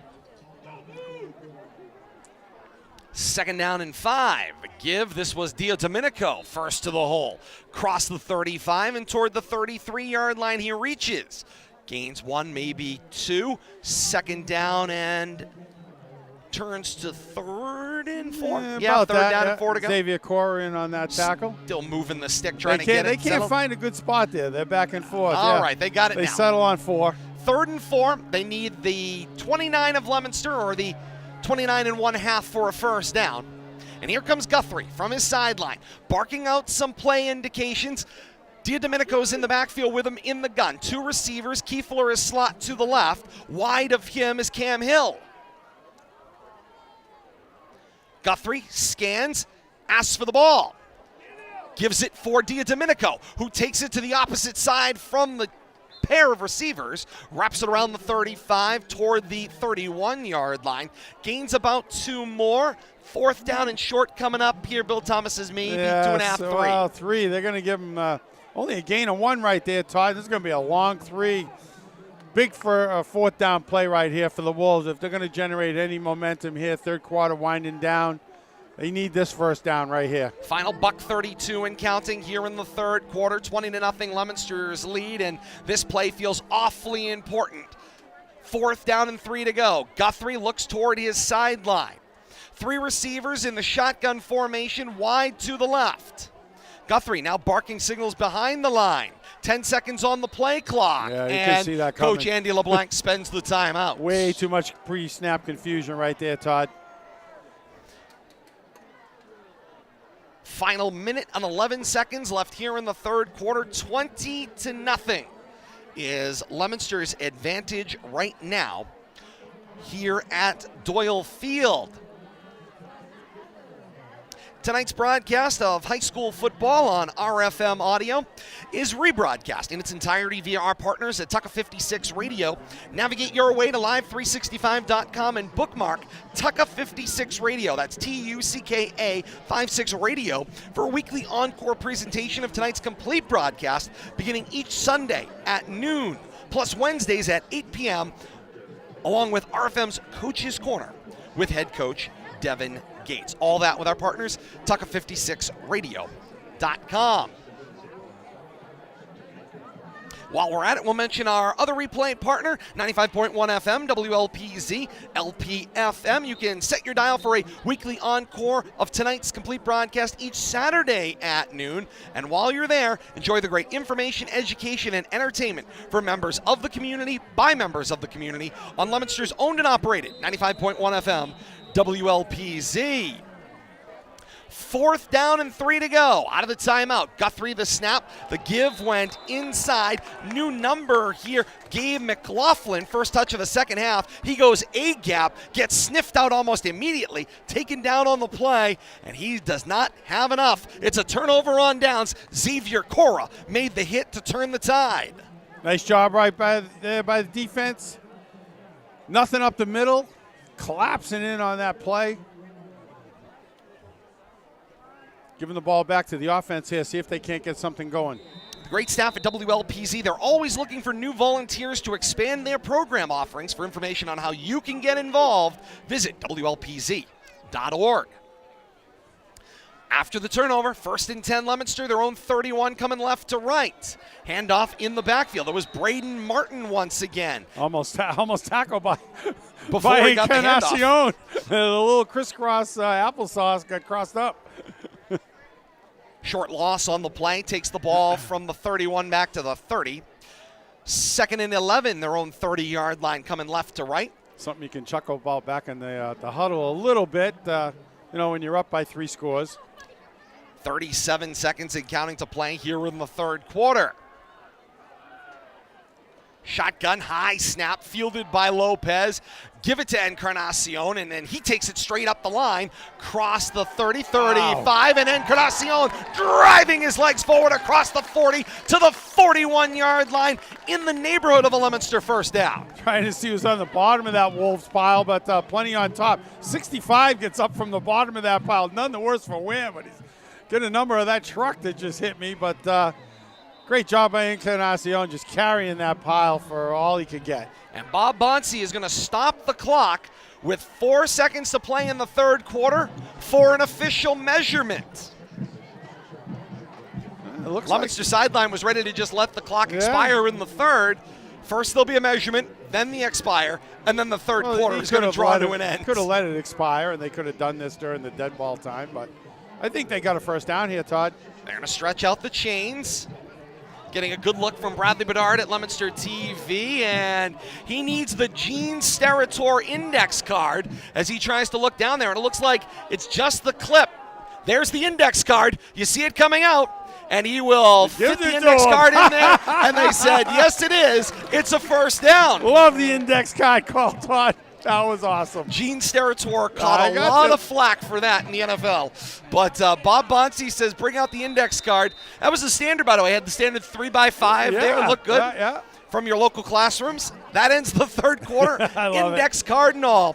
Teams change ends. The all-important 4th and final quarter when we continue here on RFM Audio. Through 3 here at Doyle Field. Leominster on top of Nashoba. 20-0. We head back to RFM HQ. Kate Robbins has got your third quarter stats. I don't have third quarter stats because I want to give you a homecoming update. I have reached out. Well, you know how I roll. I have reached out to some people that are in the know. We've been told October 14th is going to be homecoming. That is the game against Algonquin here at Doyle Field. And the dance is tentatively scheduled for October the 15th. So that is our update coming from the powers that be from Leominster High School with regard to homecoming. So October the 14th at the game, and then the 15th tentatively the dance, and that is your third quarter stat update. Thank you, Kate. We have to keep our priorities in order. That was what we were originally told was homecoming, and then we were told, Bill Thomas, last week that tonight was homecoming, and people zigged when they should have zagged, and hey, we just go along with the flow here. We'll be here. Big update coming from Crocker Field right now. Shepherd Hill on top of Fitchburg, 26-19 from Crocker Field. All right, Kate, thank you so much. FATV got the coverage. Mike LeClaire out there for us as well. As we get set to start this fourth and final quarter, teams change ends. Leominster will go right to left. Lopez with a quick pass to Drinkwater, and Drinkwater gets up near midfield after a gain of 9.5. He will be shy of a first down. They need the 49 of Nashoba for the first down. Lost his helmet on that play, so he's going to have to sit out a play over here on the sideline. Indeed he will. 11:42 and counting to play here in the fourth. 20-0 our score. Leominster on top of Nashoba.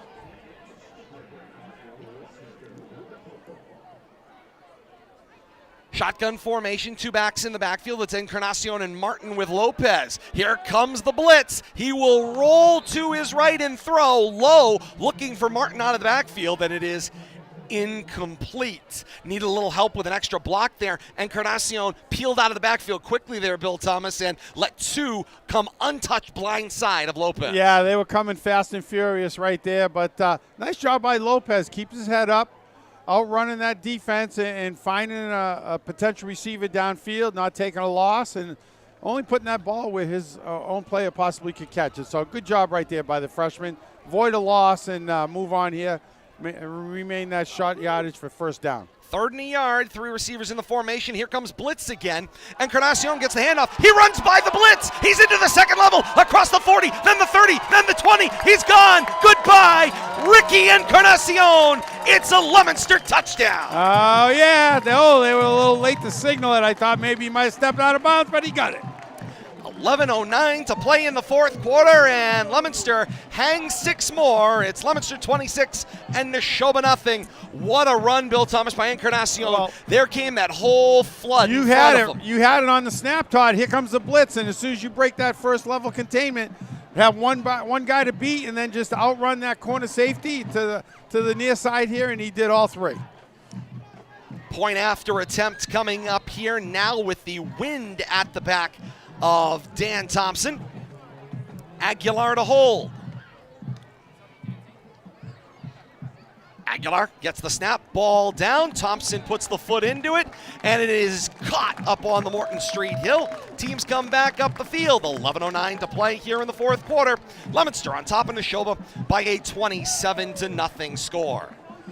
I got to tell you, I'm sure Kate's got this stat. We throw it back to her. Maybe she can put it together, but Castellon's got to have close to 250 all-purpose yards, and you talk about an electrifying player.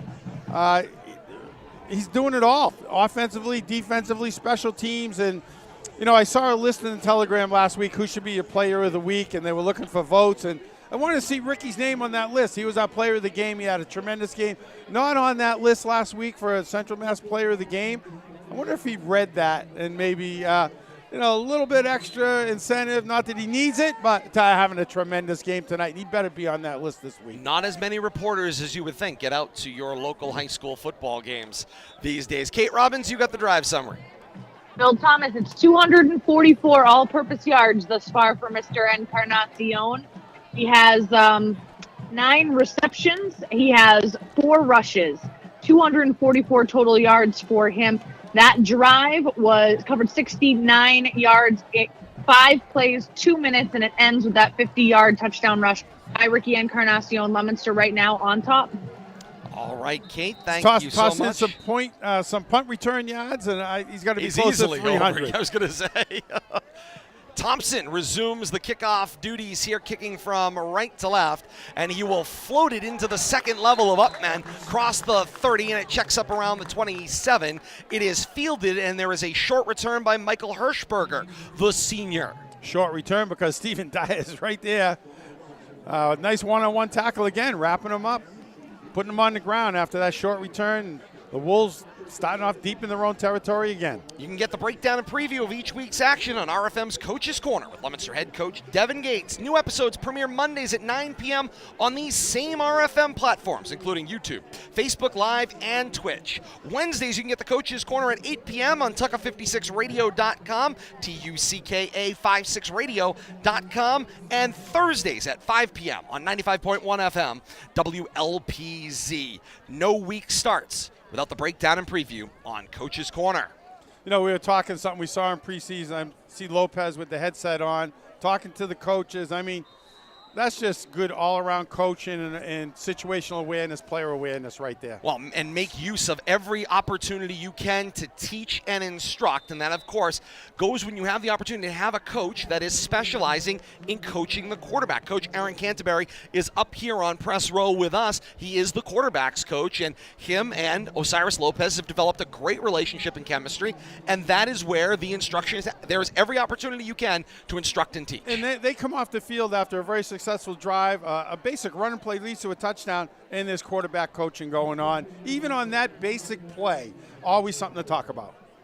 Short loss on first down makes it 2nd down and 11 back at their own 28-yard line. Guthrie with the handoff here. Looked like Diadomenico got the carry straight into the teeth of the defense. Cross the 30 toward the 34. Gains about 6 on the play, and it'll be 3rd down and about 5 to go. They need their own 38.5 yard line for a first down. You know, once again, Wolves doing a lot of standing around here, using up a lot of clock, chasing 4 scores now. Just things are not going well for them tonight. Diadomenico had a little flat tire action. He had to repair the foot. Now his footwear is ready to go, and he will stand in next to Guthrie. Shotgun set with Diadomenico in the backfield. He takes the option pitch off the shotgun snap, gets out to the edge, and there's Steven Diaz again. Again. Wow. What a game he's having on defense. Across the 35 and down at the 37.5 yard line. It's about 1 yard shy of a first down for Diadomenico. Yeah, I got to add. 4th and about a yard. Diaz is not the biggest kid on the field by any means, but he's playing big tonight. Diaz, 5'9", 165, the senior. 4th and a yard. Their own half of midfield. Guthrie out of the eye will duck into the A gap, cross the 40, slide to the 41, and he's got a Nashoba first down, and the Wolves drive continues. One of their few first downs tonight. I'm not sure what that stat is, but it's got to be low single digits with their lack of production on offense overall. Yeah, good job right there to move the chains, keep the clock going, keep the offense on the field. Under 9 minutes to play here in the 4th quarter, 27-0. Leominster on top of Nashoba here in week 3 action. And a flag comes out for procedure. There was a flinch on the line, maybe in a couple of spots, and Bob Bonsi flew through the flag himself. The whole left side, right side of the defensive line there wanted to get a head start, Todd. So they'll mark it back 5 yards and replay the down. So it'll be 1st and 15, ball back at the 36-yard line of the Wolves.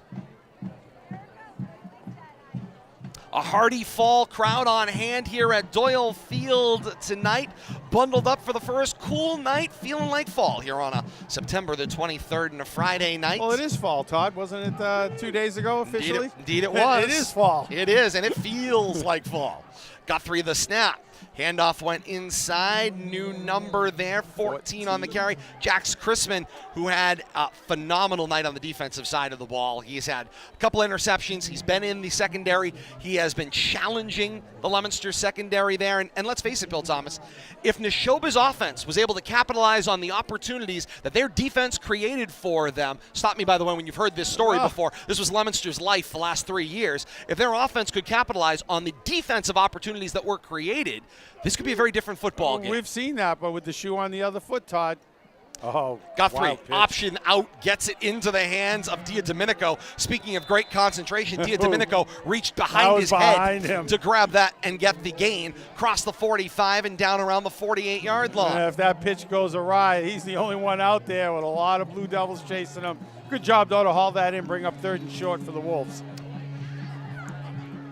Third down and about 4 to go. They need the Leominster 49-yard line for a first down. 7:08 and counting to play here in the fourth quarter. 27-0 Leominster on top of Nashoba. Standard I formation.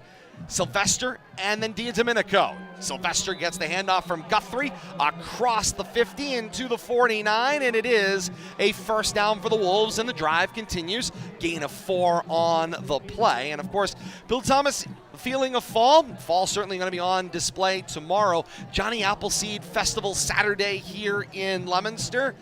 9 to 5, I believe, downtown. Great event put on by the Leominster Downtown Association each and every year to celebrate the birth of Johnny Appleseed or John Chapman here in the city of Leominster. And, of course, you can find me at the First Baptist Church to get in my apple crisp. That's where you will find me downtown. While you were talking about that, Todd. I knew that's where you were going. I will see you there for your apple crisp. Hang around get one some of those there picnic tables with some ice cream. Take Absolutely. one to go. Yep, all ready for they'll that. package them up for Looking you. forward to it. Delicious times. 2nd down and 4 to go. Snap and the handoff went inside, sniffed out almost immediately and pushed back to the 45-yard line. Trying to see it was Diadomenico on the carry. On the defense, looks like a little Jonathan Escabi and friends from his defensive line position. Tell you, Leominster defense just playing great. Wolves are grinding out some yards here, 3 yards in a cloud of dust, moving the chains, but I think the defense will take that. As long as the clock keeps moving, I'm sure in the back of their mind they want to pitch this shutout, but as long as the clock's running, they're happy. Guthrie directs some traffic, 2 backs in the gun. He whispers a last-minute instruction to Diadomenico at his left, and out of the gun. Fake the give. Now it's option out to the left. Diadomenico watches it go by as Guthrie turns the left end, gets past the original line and then the line of scrimmage, but gains maybe a yard. 4th down, 4th and about 4 to go. Yeah, Blue Devil defense out there kind of in the middle of that play. Guthrie reluctant to pitch. Started running out of room, running to that short side of the field in front of his own bench. Probably a smart move not to throw the ball out there because that play was going nowhere. Under 5 minutes, 4:50 and counting to play here in the fourth quarter. Leominster on top of Nashoba by a 27-0 score. Now, of course, the Apple Crisp is like my headline, Bill Thomas, at the Johnny Appleseed Festival. But there is also a whole lot of great charitable activity going on down there. Raffles, crafts, entertainment. It is a full day in downtown Leominster, and no better way on a beautiful Saturday to come on out to downtown Leominster and be a part of the Johnny Appleseed Festival. Games and activities. Yes. The whole kids section. Citywide event. Yes, looking forward to it. Always a definite circled Saturday on our calendar. Guthrie in and out of the hands of Sylvester on 3rd down, and the pass will fall. Excuse me, 4th down. That was a 4th down play. We're getting all wrapped up in the Apple Crisp. Apple Crisp, I know. Turnover on downs for the Blue Devils. Ball will go back right to left. Yeah, we're out of football game. Leominster has the ball 1st and 10, their own 43-yard line, coming right to left. Where are our next broadcasts, Bill Thomas? That's a great question. I think we're on the road. Yeah, and it's doubleheader week we're next week as well. We're looking forward to that action.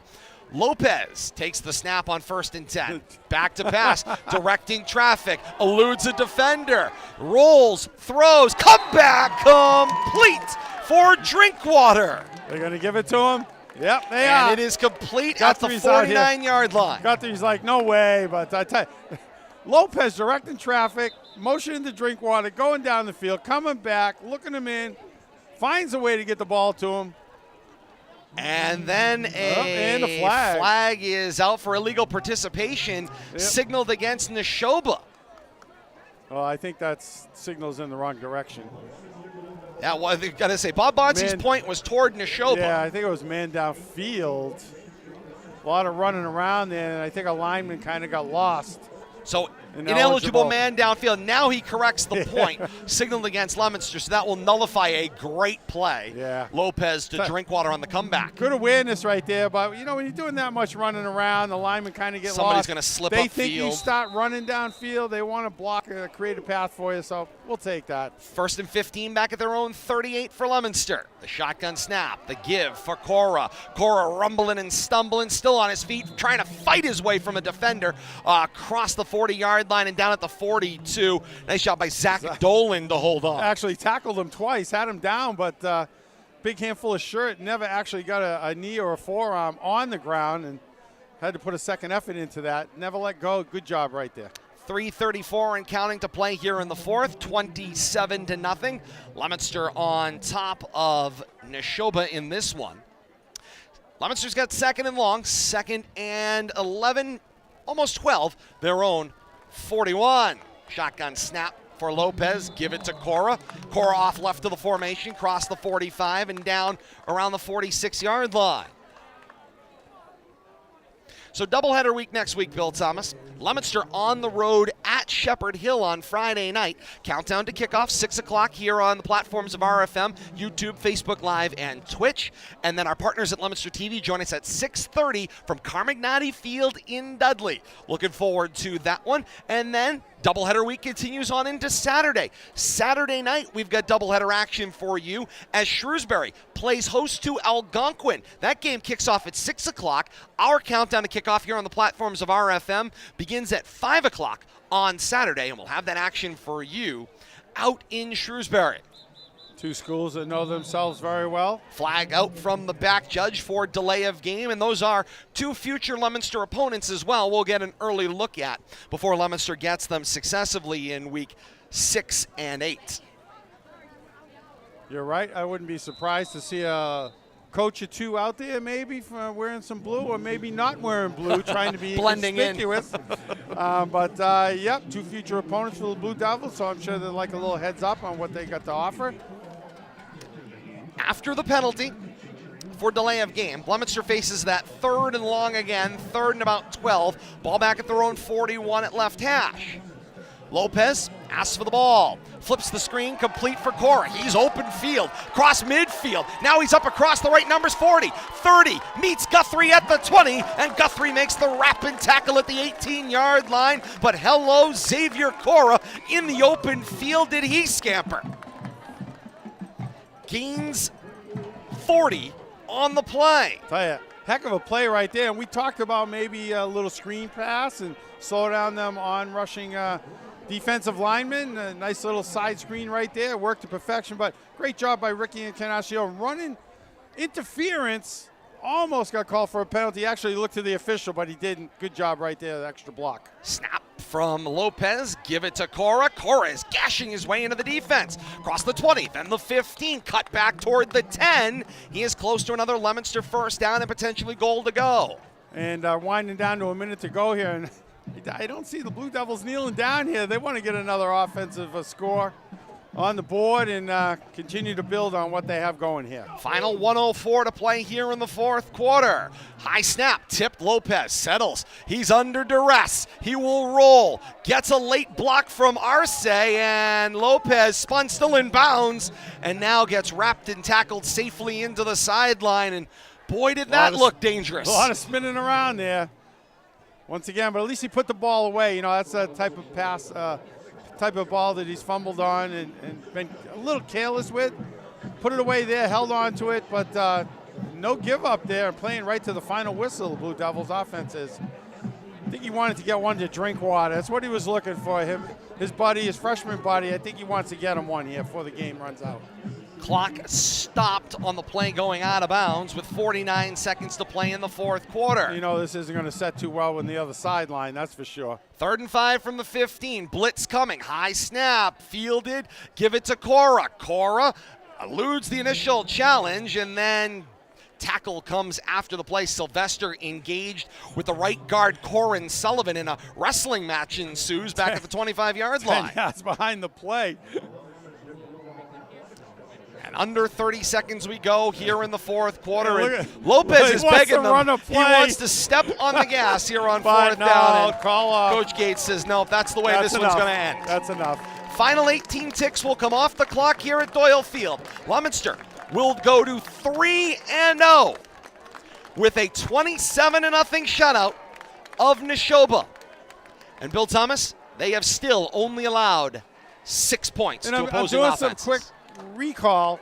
I believe that 6 points was in the first quarter of the Fitchburg game. That is correct. So let's do 11, and I believe it was early on in that quarter, over 11 quarters of shutout football pitched by the Blue Devils defense. You can't ask for anything more to start a season.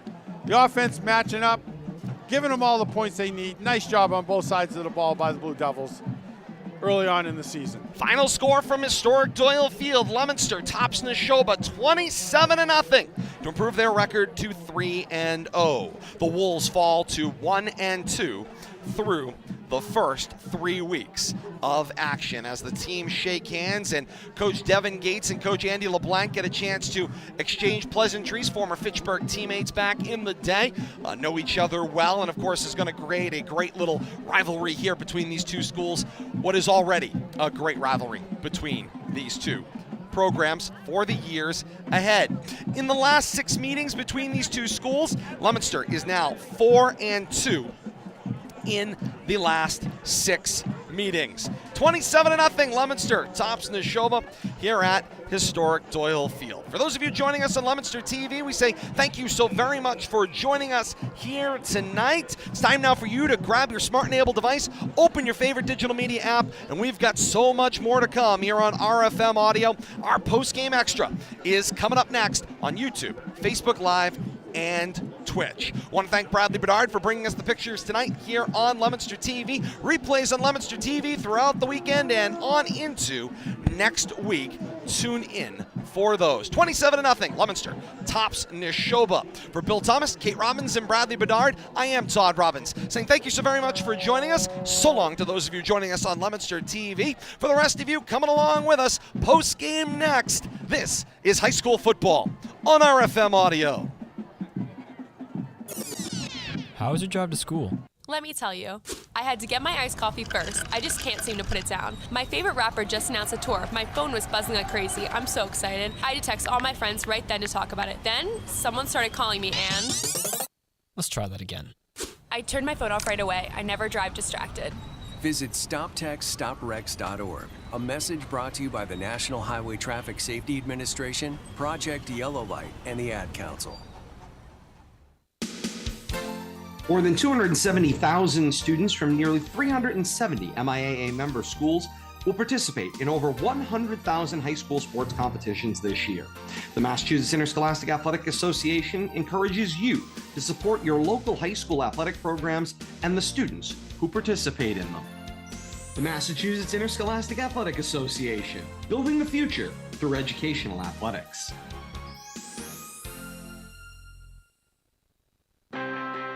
We are the NFHS. That stands for the National Federation of State High School Associations. But really, what we stand for, together with the MIAA, are the 227,000 high school sports students in Massachusetts. And so we stand. We stand for the runners, soccer and basketball players. We stand for their coaches, administrators, and officials. We stand for the swimmers, football players, and wrestlers. We stand for the golfers, softball, and volleyball players. We stand as the national leader and advocate for high school athletics and all who participate in them and make them possible.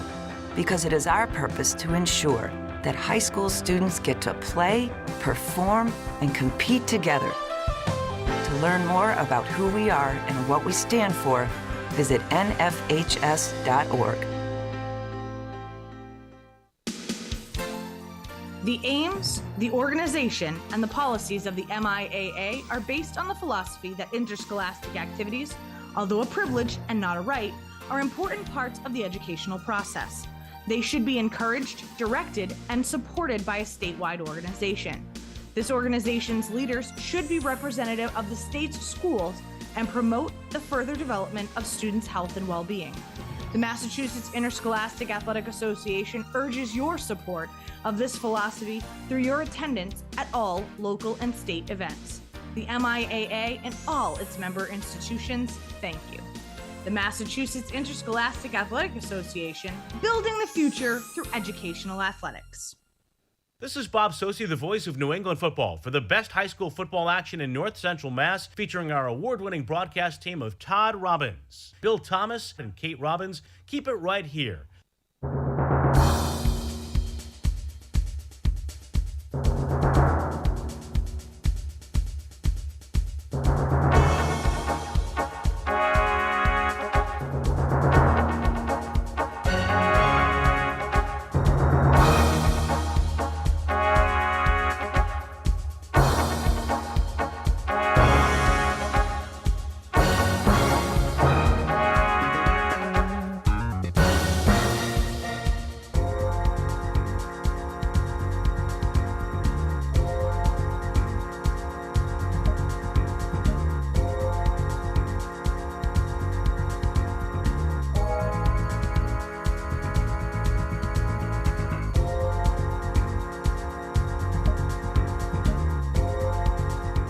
To historic Doyle Field in Leominster, and just because the play-by-play action has ended does not mean the entire story has come to an end. We've got so much more for you, including the most comprehensive post-game scoreboard coming up right here on Post-Game Extra. We'll also hear from Leominster High School head coach Devin Gates down on the field. Bill Thomas on his way to find him for that. Kate Robbins also got our game recap, final numbers. We'll hand out our game balls and so much more. We're just getting started here at historic Doyle Field tonight, where Leominster picks up the victory 27-0 over Nashoba.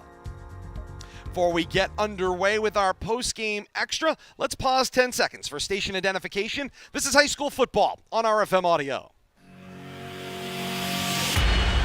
You're listening live to Rivalry Family Media, streaming audio on YouTube, Facebook, and Twitch. For those enjoying our encore presentation, you're listening to our partners, 95.1 FM, WLPZ Low Power FM, Leominster.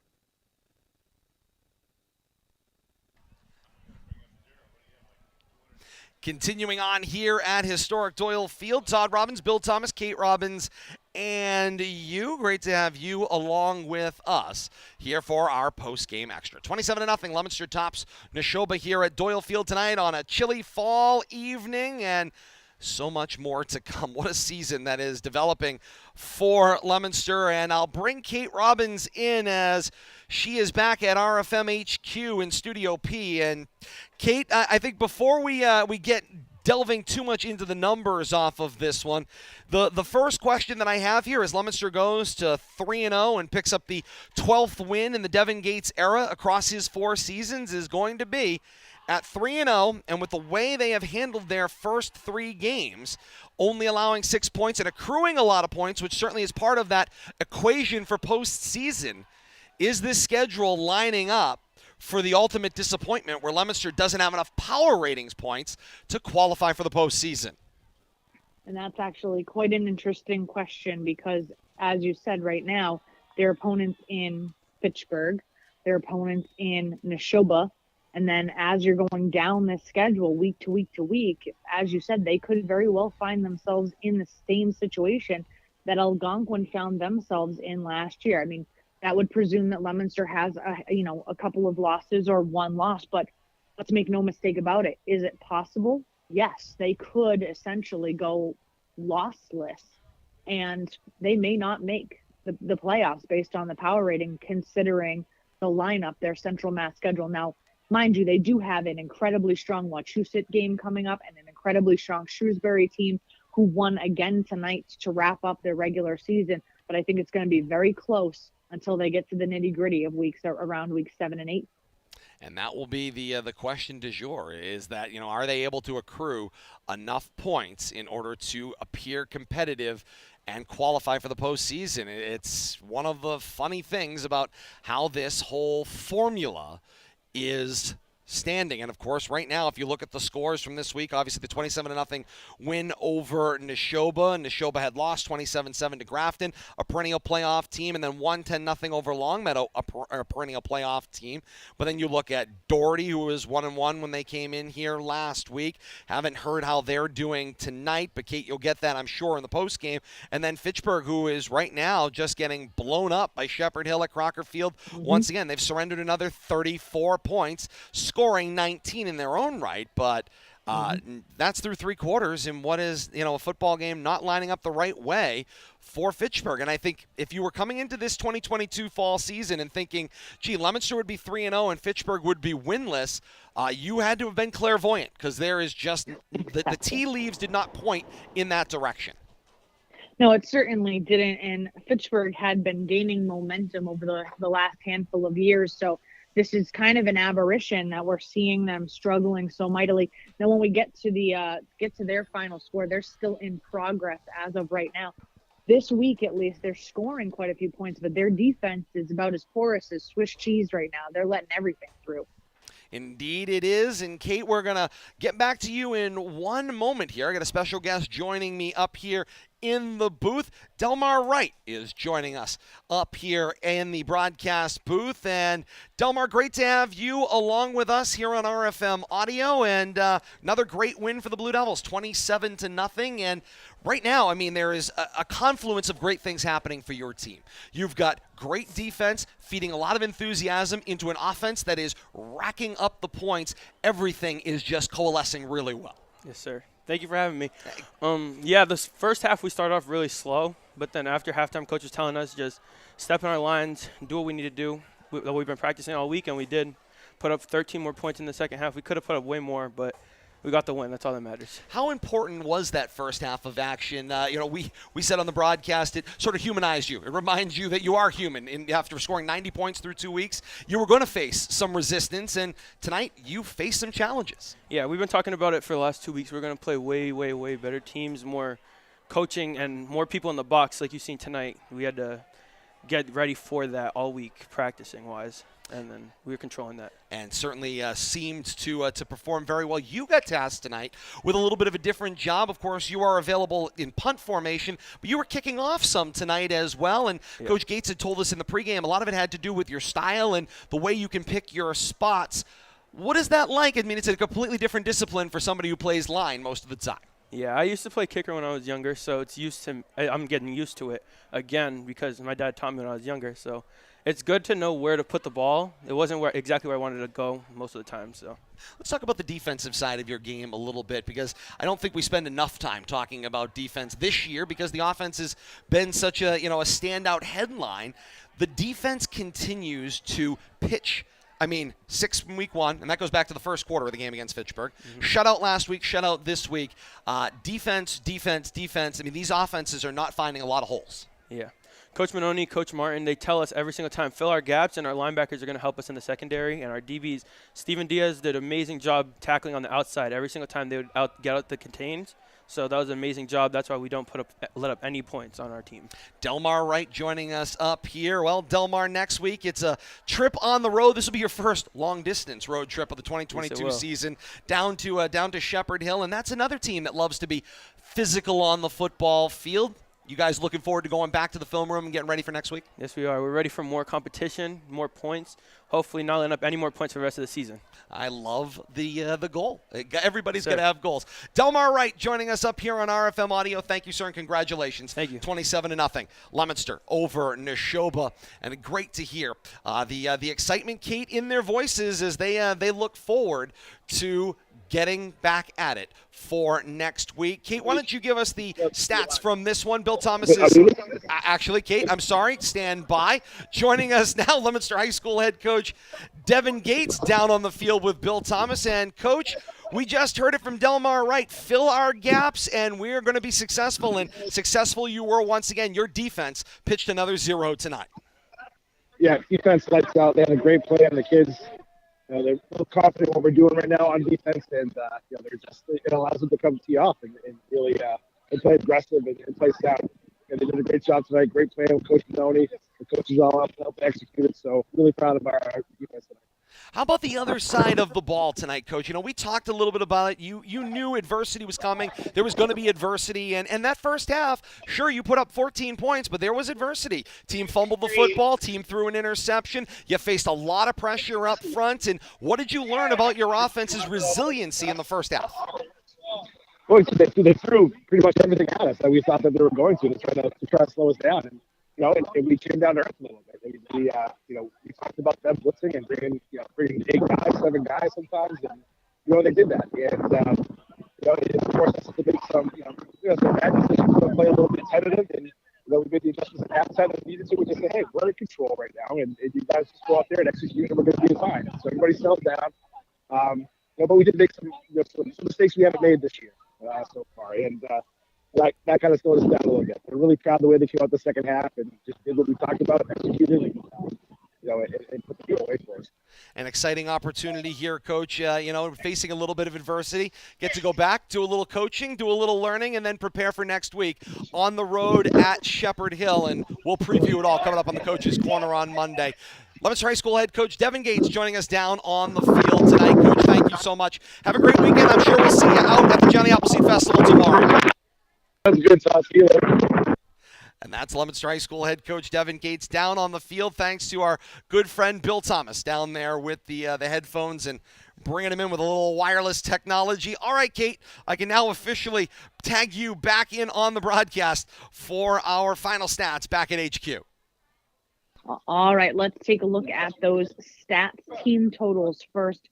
Leominster, 394 total yards of offense, 272 coming via the pass, 122 coming via the run.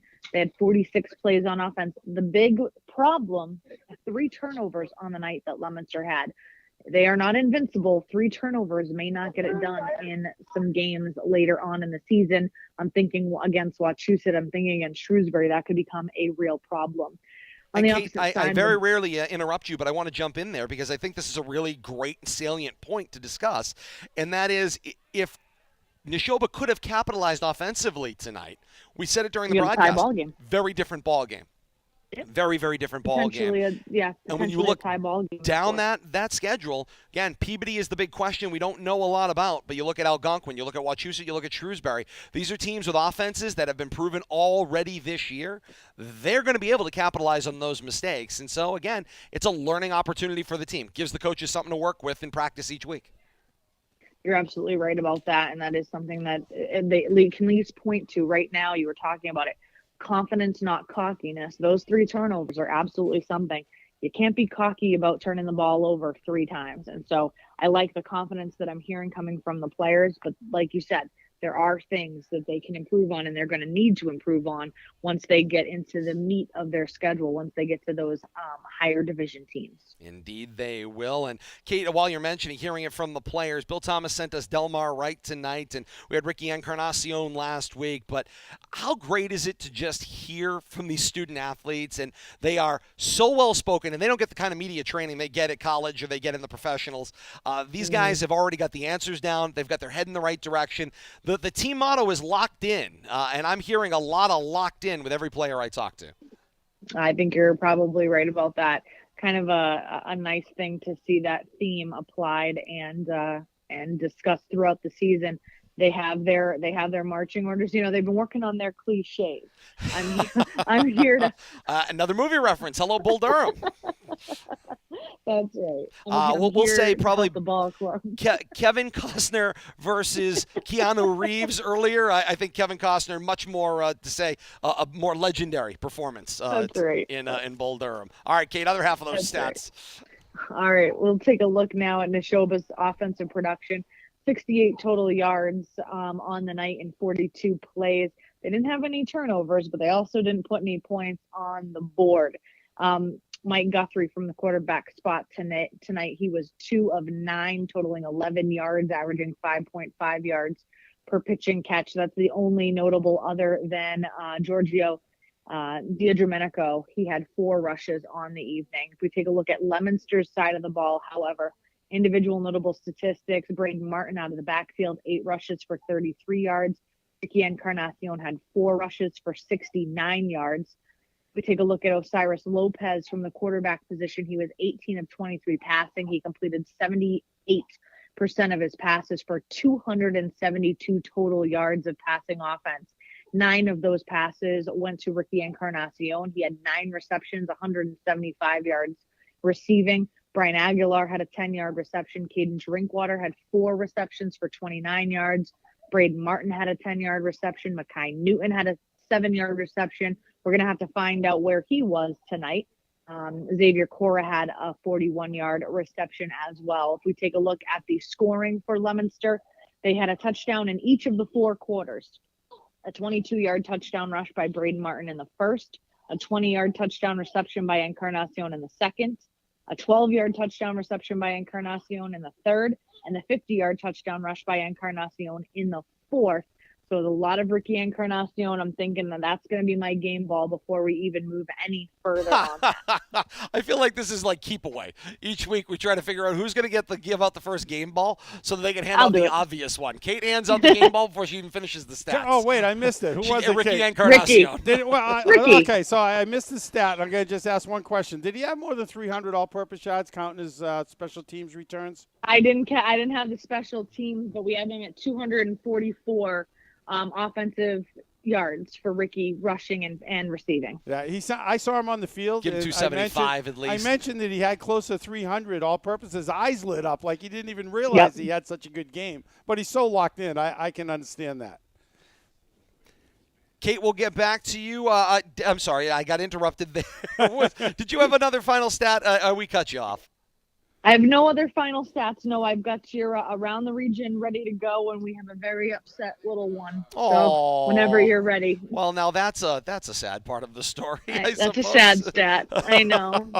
We'll get back to that in a matter of moments. Well, Bill Thomas and I will hand out our game balls here at site. Kate, we'll circle back to you in 1 second. Kate says game ball to Ricky Encarnacion. Bill Thomas, we had Delmar Wright up here as part of the defense, and certainly you've got to say defensively as a whole, I'm going to give my game ball to the Leominster defense. They deserve it tonight. You pitch another shutout, 2 in a row. That's certainly not something we've seen over the last couple of years by a team that has been dominated by defense in the Devin Gates era. Got to give this defense credit once again for pitching yet another shutout and really completely neutralizing Nashoba's offense. Yeah, I mean, they were in the backfield. It's almost like they were a part of the play calling, and the defense as a whole played fantastic. There's no disputing that, but it seems like every week there's somebody's number who the week before we might not even known he was on the team. And I can't recall calling Steven Diaz's number as many times as certainly we did more. tonight. Yeah, I was going to say certainly more. I He mean, has been he's out there been each week, but been we've involved, mentioned him. But I mean, off the top of my head, he must have had 3, 4, maybe even 5 clear one-on-one tackles on the outside, played strong support defense on the inside, forcing the issue, turning stuff in. And I think he made a couple of plays on offense here and there too. But I tell you, on defense, his number was called almost as often as we called 0 Ricky Encarnacion for whatever he was doing. But Steven Diaz really stood tall tonight on the defense. And that says a lot for somebody who's only 5'9", 165 and playing a tough position, taking on players 20, 30, 40 pounds heavier than him and winning those battles. So that's who my vote's going to go for.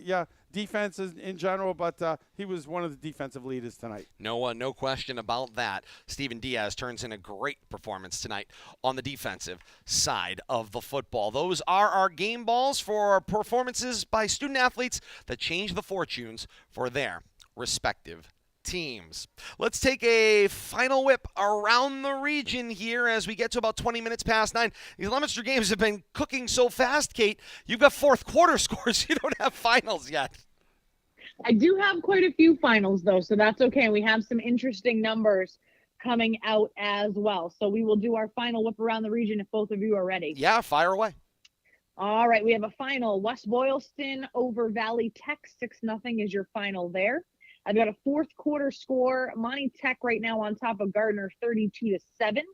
I've got a fourth quarter score. Hudson beating Worcester Tech, 21-14. Clinton and Bay Path with 4 minutes left. The update had it at 34-27. Clinton on top of Bay Path with 4 minutes left. a final out of Grafton. 25-6 is the final. Grafton over South. Here is one, again, we didn't think that this was going to be a surprise, but we know why this matchup happened. Catholic Memorial over Algonquin, 46-0 is the final there, but that's one of the top programs in the state coming into Northborough. We know that that matchup is specifically there for those opponent points so that Algonquin can springboard themselves into the playoff with what we call a quote-unquote quality loss. I was going to say, at 46-0, Kate, does it still get classified as a quality loss? You have to. I absolutely. I mean, for having the temerity to schedule them, I guess we'll give it to them because I mean, this is a completely invented farcical thing called quality losses. But good for them for going out to play them. And I mean, we said it last year. Catholic Memorial came and played Leominster in an early season scrimmage last year, and the way they marched in here to Doyle Field, it is impressive. We just looked at each other, Kate and I, and said, "Well, there goes the state champion." I mean, that's what they looked like. Should we just hand it to them now? They hadn't even played a game that mattered in Week 1 last year. They are. You could tell it was a business trip. Indeed it was, and it was a scrimmage. It was a scrimmage before the season even started. Mind-blowing. But, hey, good for Algonquin for playing them. 46-0. I don't know if that goes down as a quality loss, but it absolutely does, though, because it is better than 95% of the wins that they could get from a Central or a Western Mass team in or below their own division. Yeah, by point total alone, I guess. That's it. All right, Kate. Continue let's on. Let's sit up straight for these next two gentlemen because you're going to want to make sure that you know about them. Shrewsbury, a winner over Acton Boxborough tonight, 34-6, your final there. Wachusett absolutely waxes Minnechaug, 48-0, the final out in Holden. A lot of games out in Holden in September and October. Let me just put that in there as well. Marlborough, a victor tonight over Oakmont, 28-6, your final there. Groton Dunstable, a winner, 49-0 over Franklin County Tech tonight. That's a final.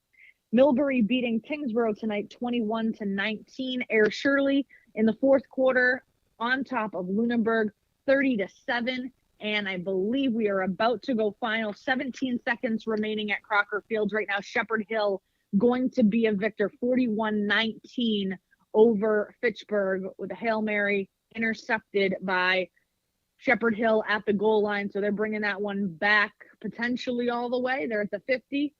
They're at the 40.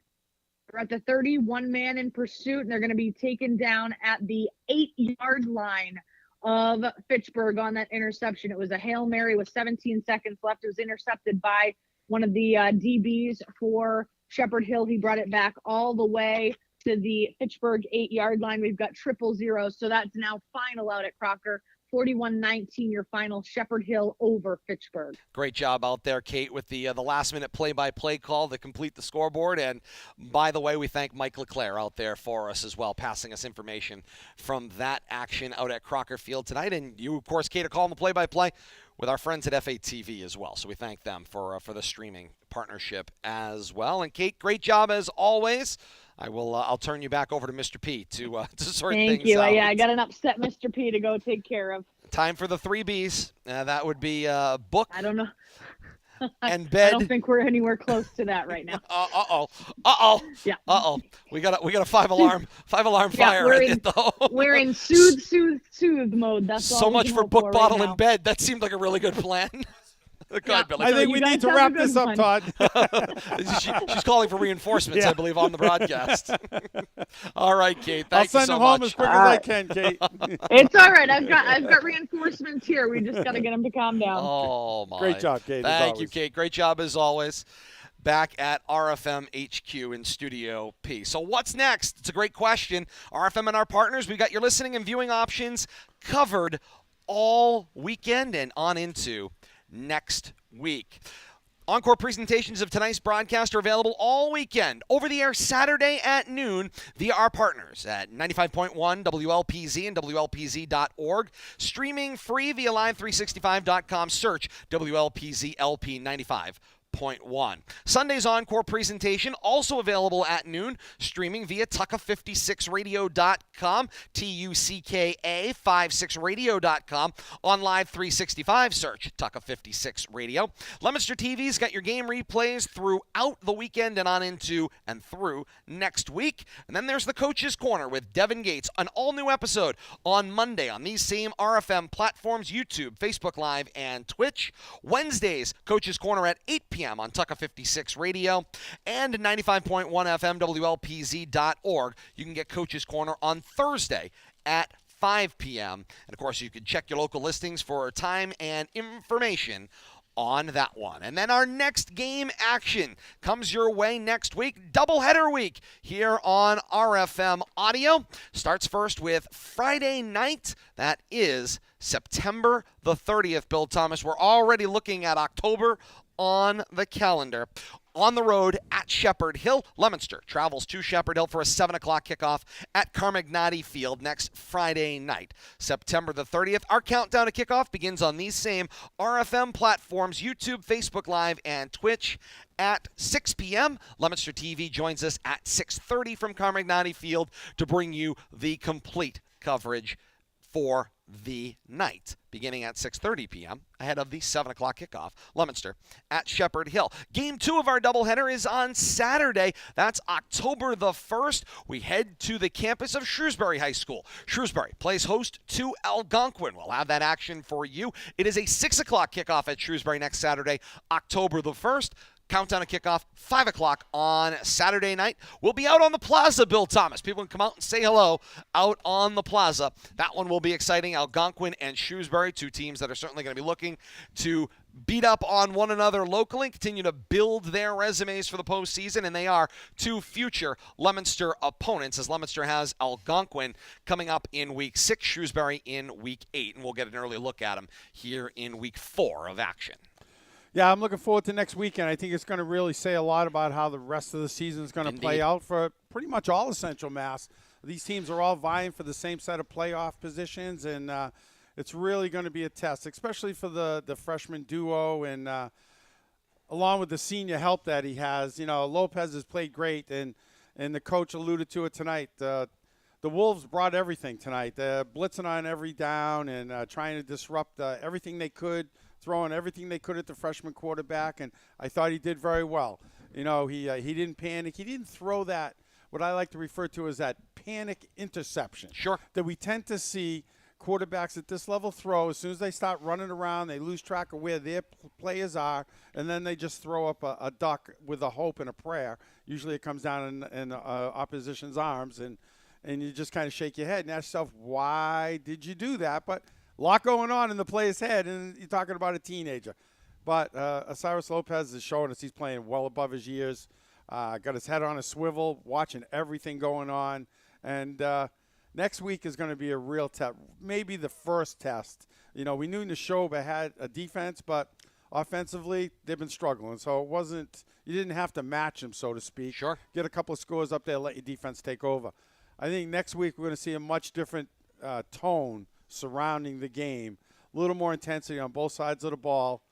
Yeah, Leominster defense been playing great, but I think Shepherd Hill's offense is probably going to be the best one that the Leominster Blue Devils have faced up to this point in the season. And it's going to be another ground and pound. They are going to want to pound. You know, that's what away Shepherd Hill. Defense. You know, 3 yards in a cloud of Sure. dust, and third down and short and whatever, and move the chain. So, you know, the year in and year out, that's pretty much what you get from Shepherd Hill. And but the defense for Leominster has been playing great. They've been setting the edge nicely on turning everything in, and the interior defense has just been holding their own against whatever's facing them across the line of scrimmage. So I'm looking forward to next week. And, you know, the Algonquin Shrewsbury, they're, 2 miles from over 5 miles away to crow flies. And, between them and St. John's and Algonquin, those three teams, they could just keep playing each other. Sure. They have such a following in that local Northborough Shrewsbury area. But every chance we get to invade their territory, it always turns out to be a nice game. Invite one of them teams up here. So I'm looking forward to that doubleheader next week. Looking forward to what will be great action. To your point about Lopez, the crispness got pressed a little bit here. Mm-hmm. The ball was wobbling a little bit. Things were coming out a little bit. Throwing on the run. Yeah, he didn't have to pay for a lot of those decisions tonight. But, couple extra 50-50 balls I think Ricky and Cacchione bailed him out on. And, one could have went either way down here, turned into 2 interceptions an interception. on the night and a Could have fumble. been an INT. Could have been caught by the offensive player down there. But, overall, good things are happening, and I think they're only going to get better as the experience and maturity grows. No question about it. A lot of learning going to go on in practice this week, and we'll get to hear all about it.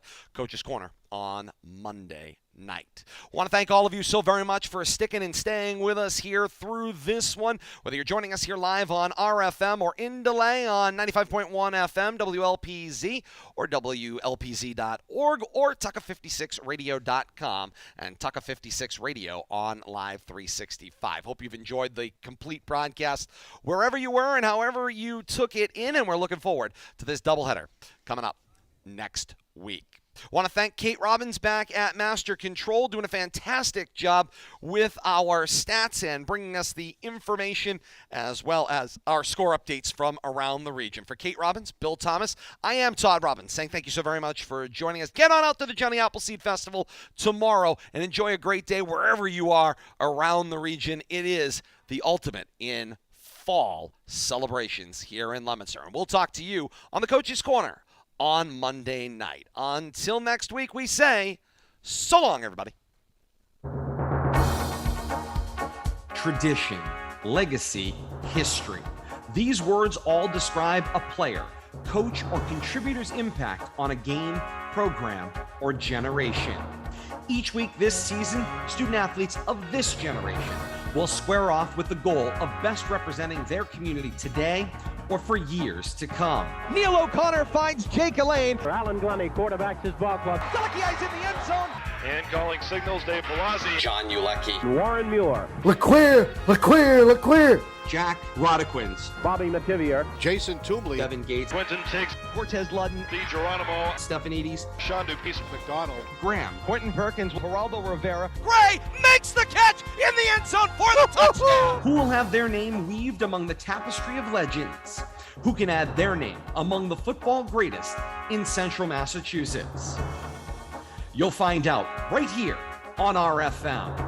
Continuing a legacy and tradition of audio excellence established by generations of great play-by-play teams gone before. Yours truly, Tom Connery, Dave Spence, and Warren Muir. This is Joe White. With me this morning is Dickey and Ron Lamar. Ed Coleman along with Joe DeCarolis and Mark Landon. This is Dave Clark along with Mike Flynn. I'm Dave Spence along with my partner Luke Connery. Todd Robbins alongside Ben Parker. Todd Robbins, Bill Thomas, Kate Robbins, and you. Great to have you along with us. Stories told through the words spun by legends. The stories continue to be described by the award-winning team of today. It's time for high school football with the award-winning team of Todd Robbins, Bill Thomas, and Kate Robbins.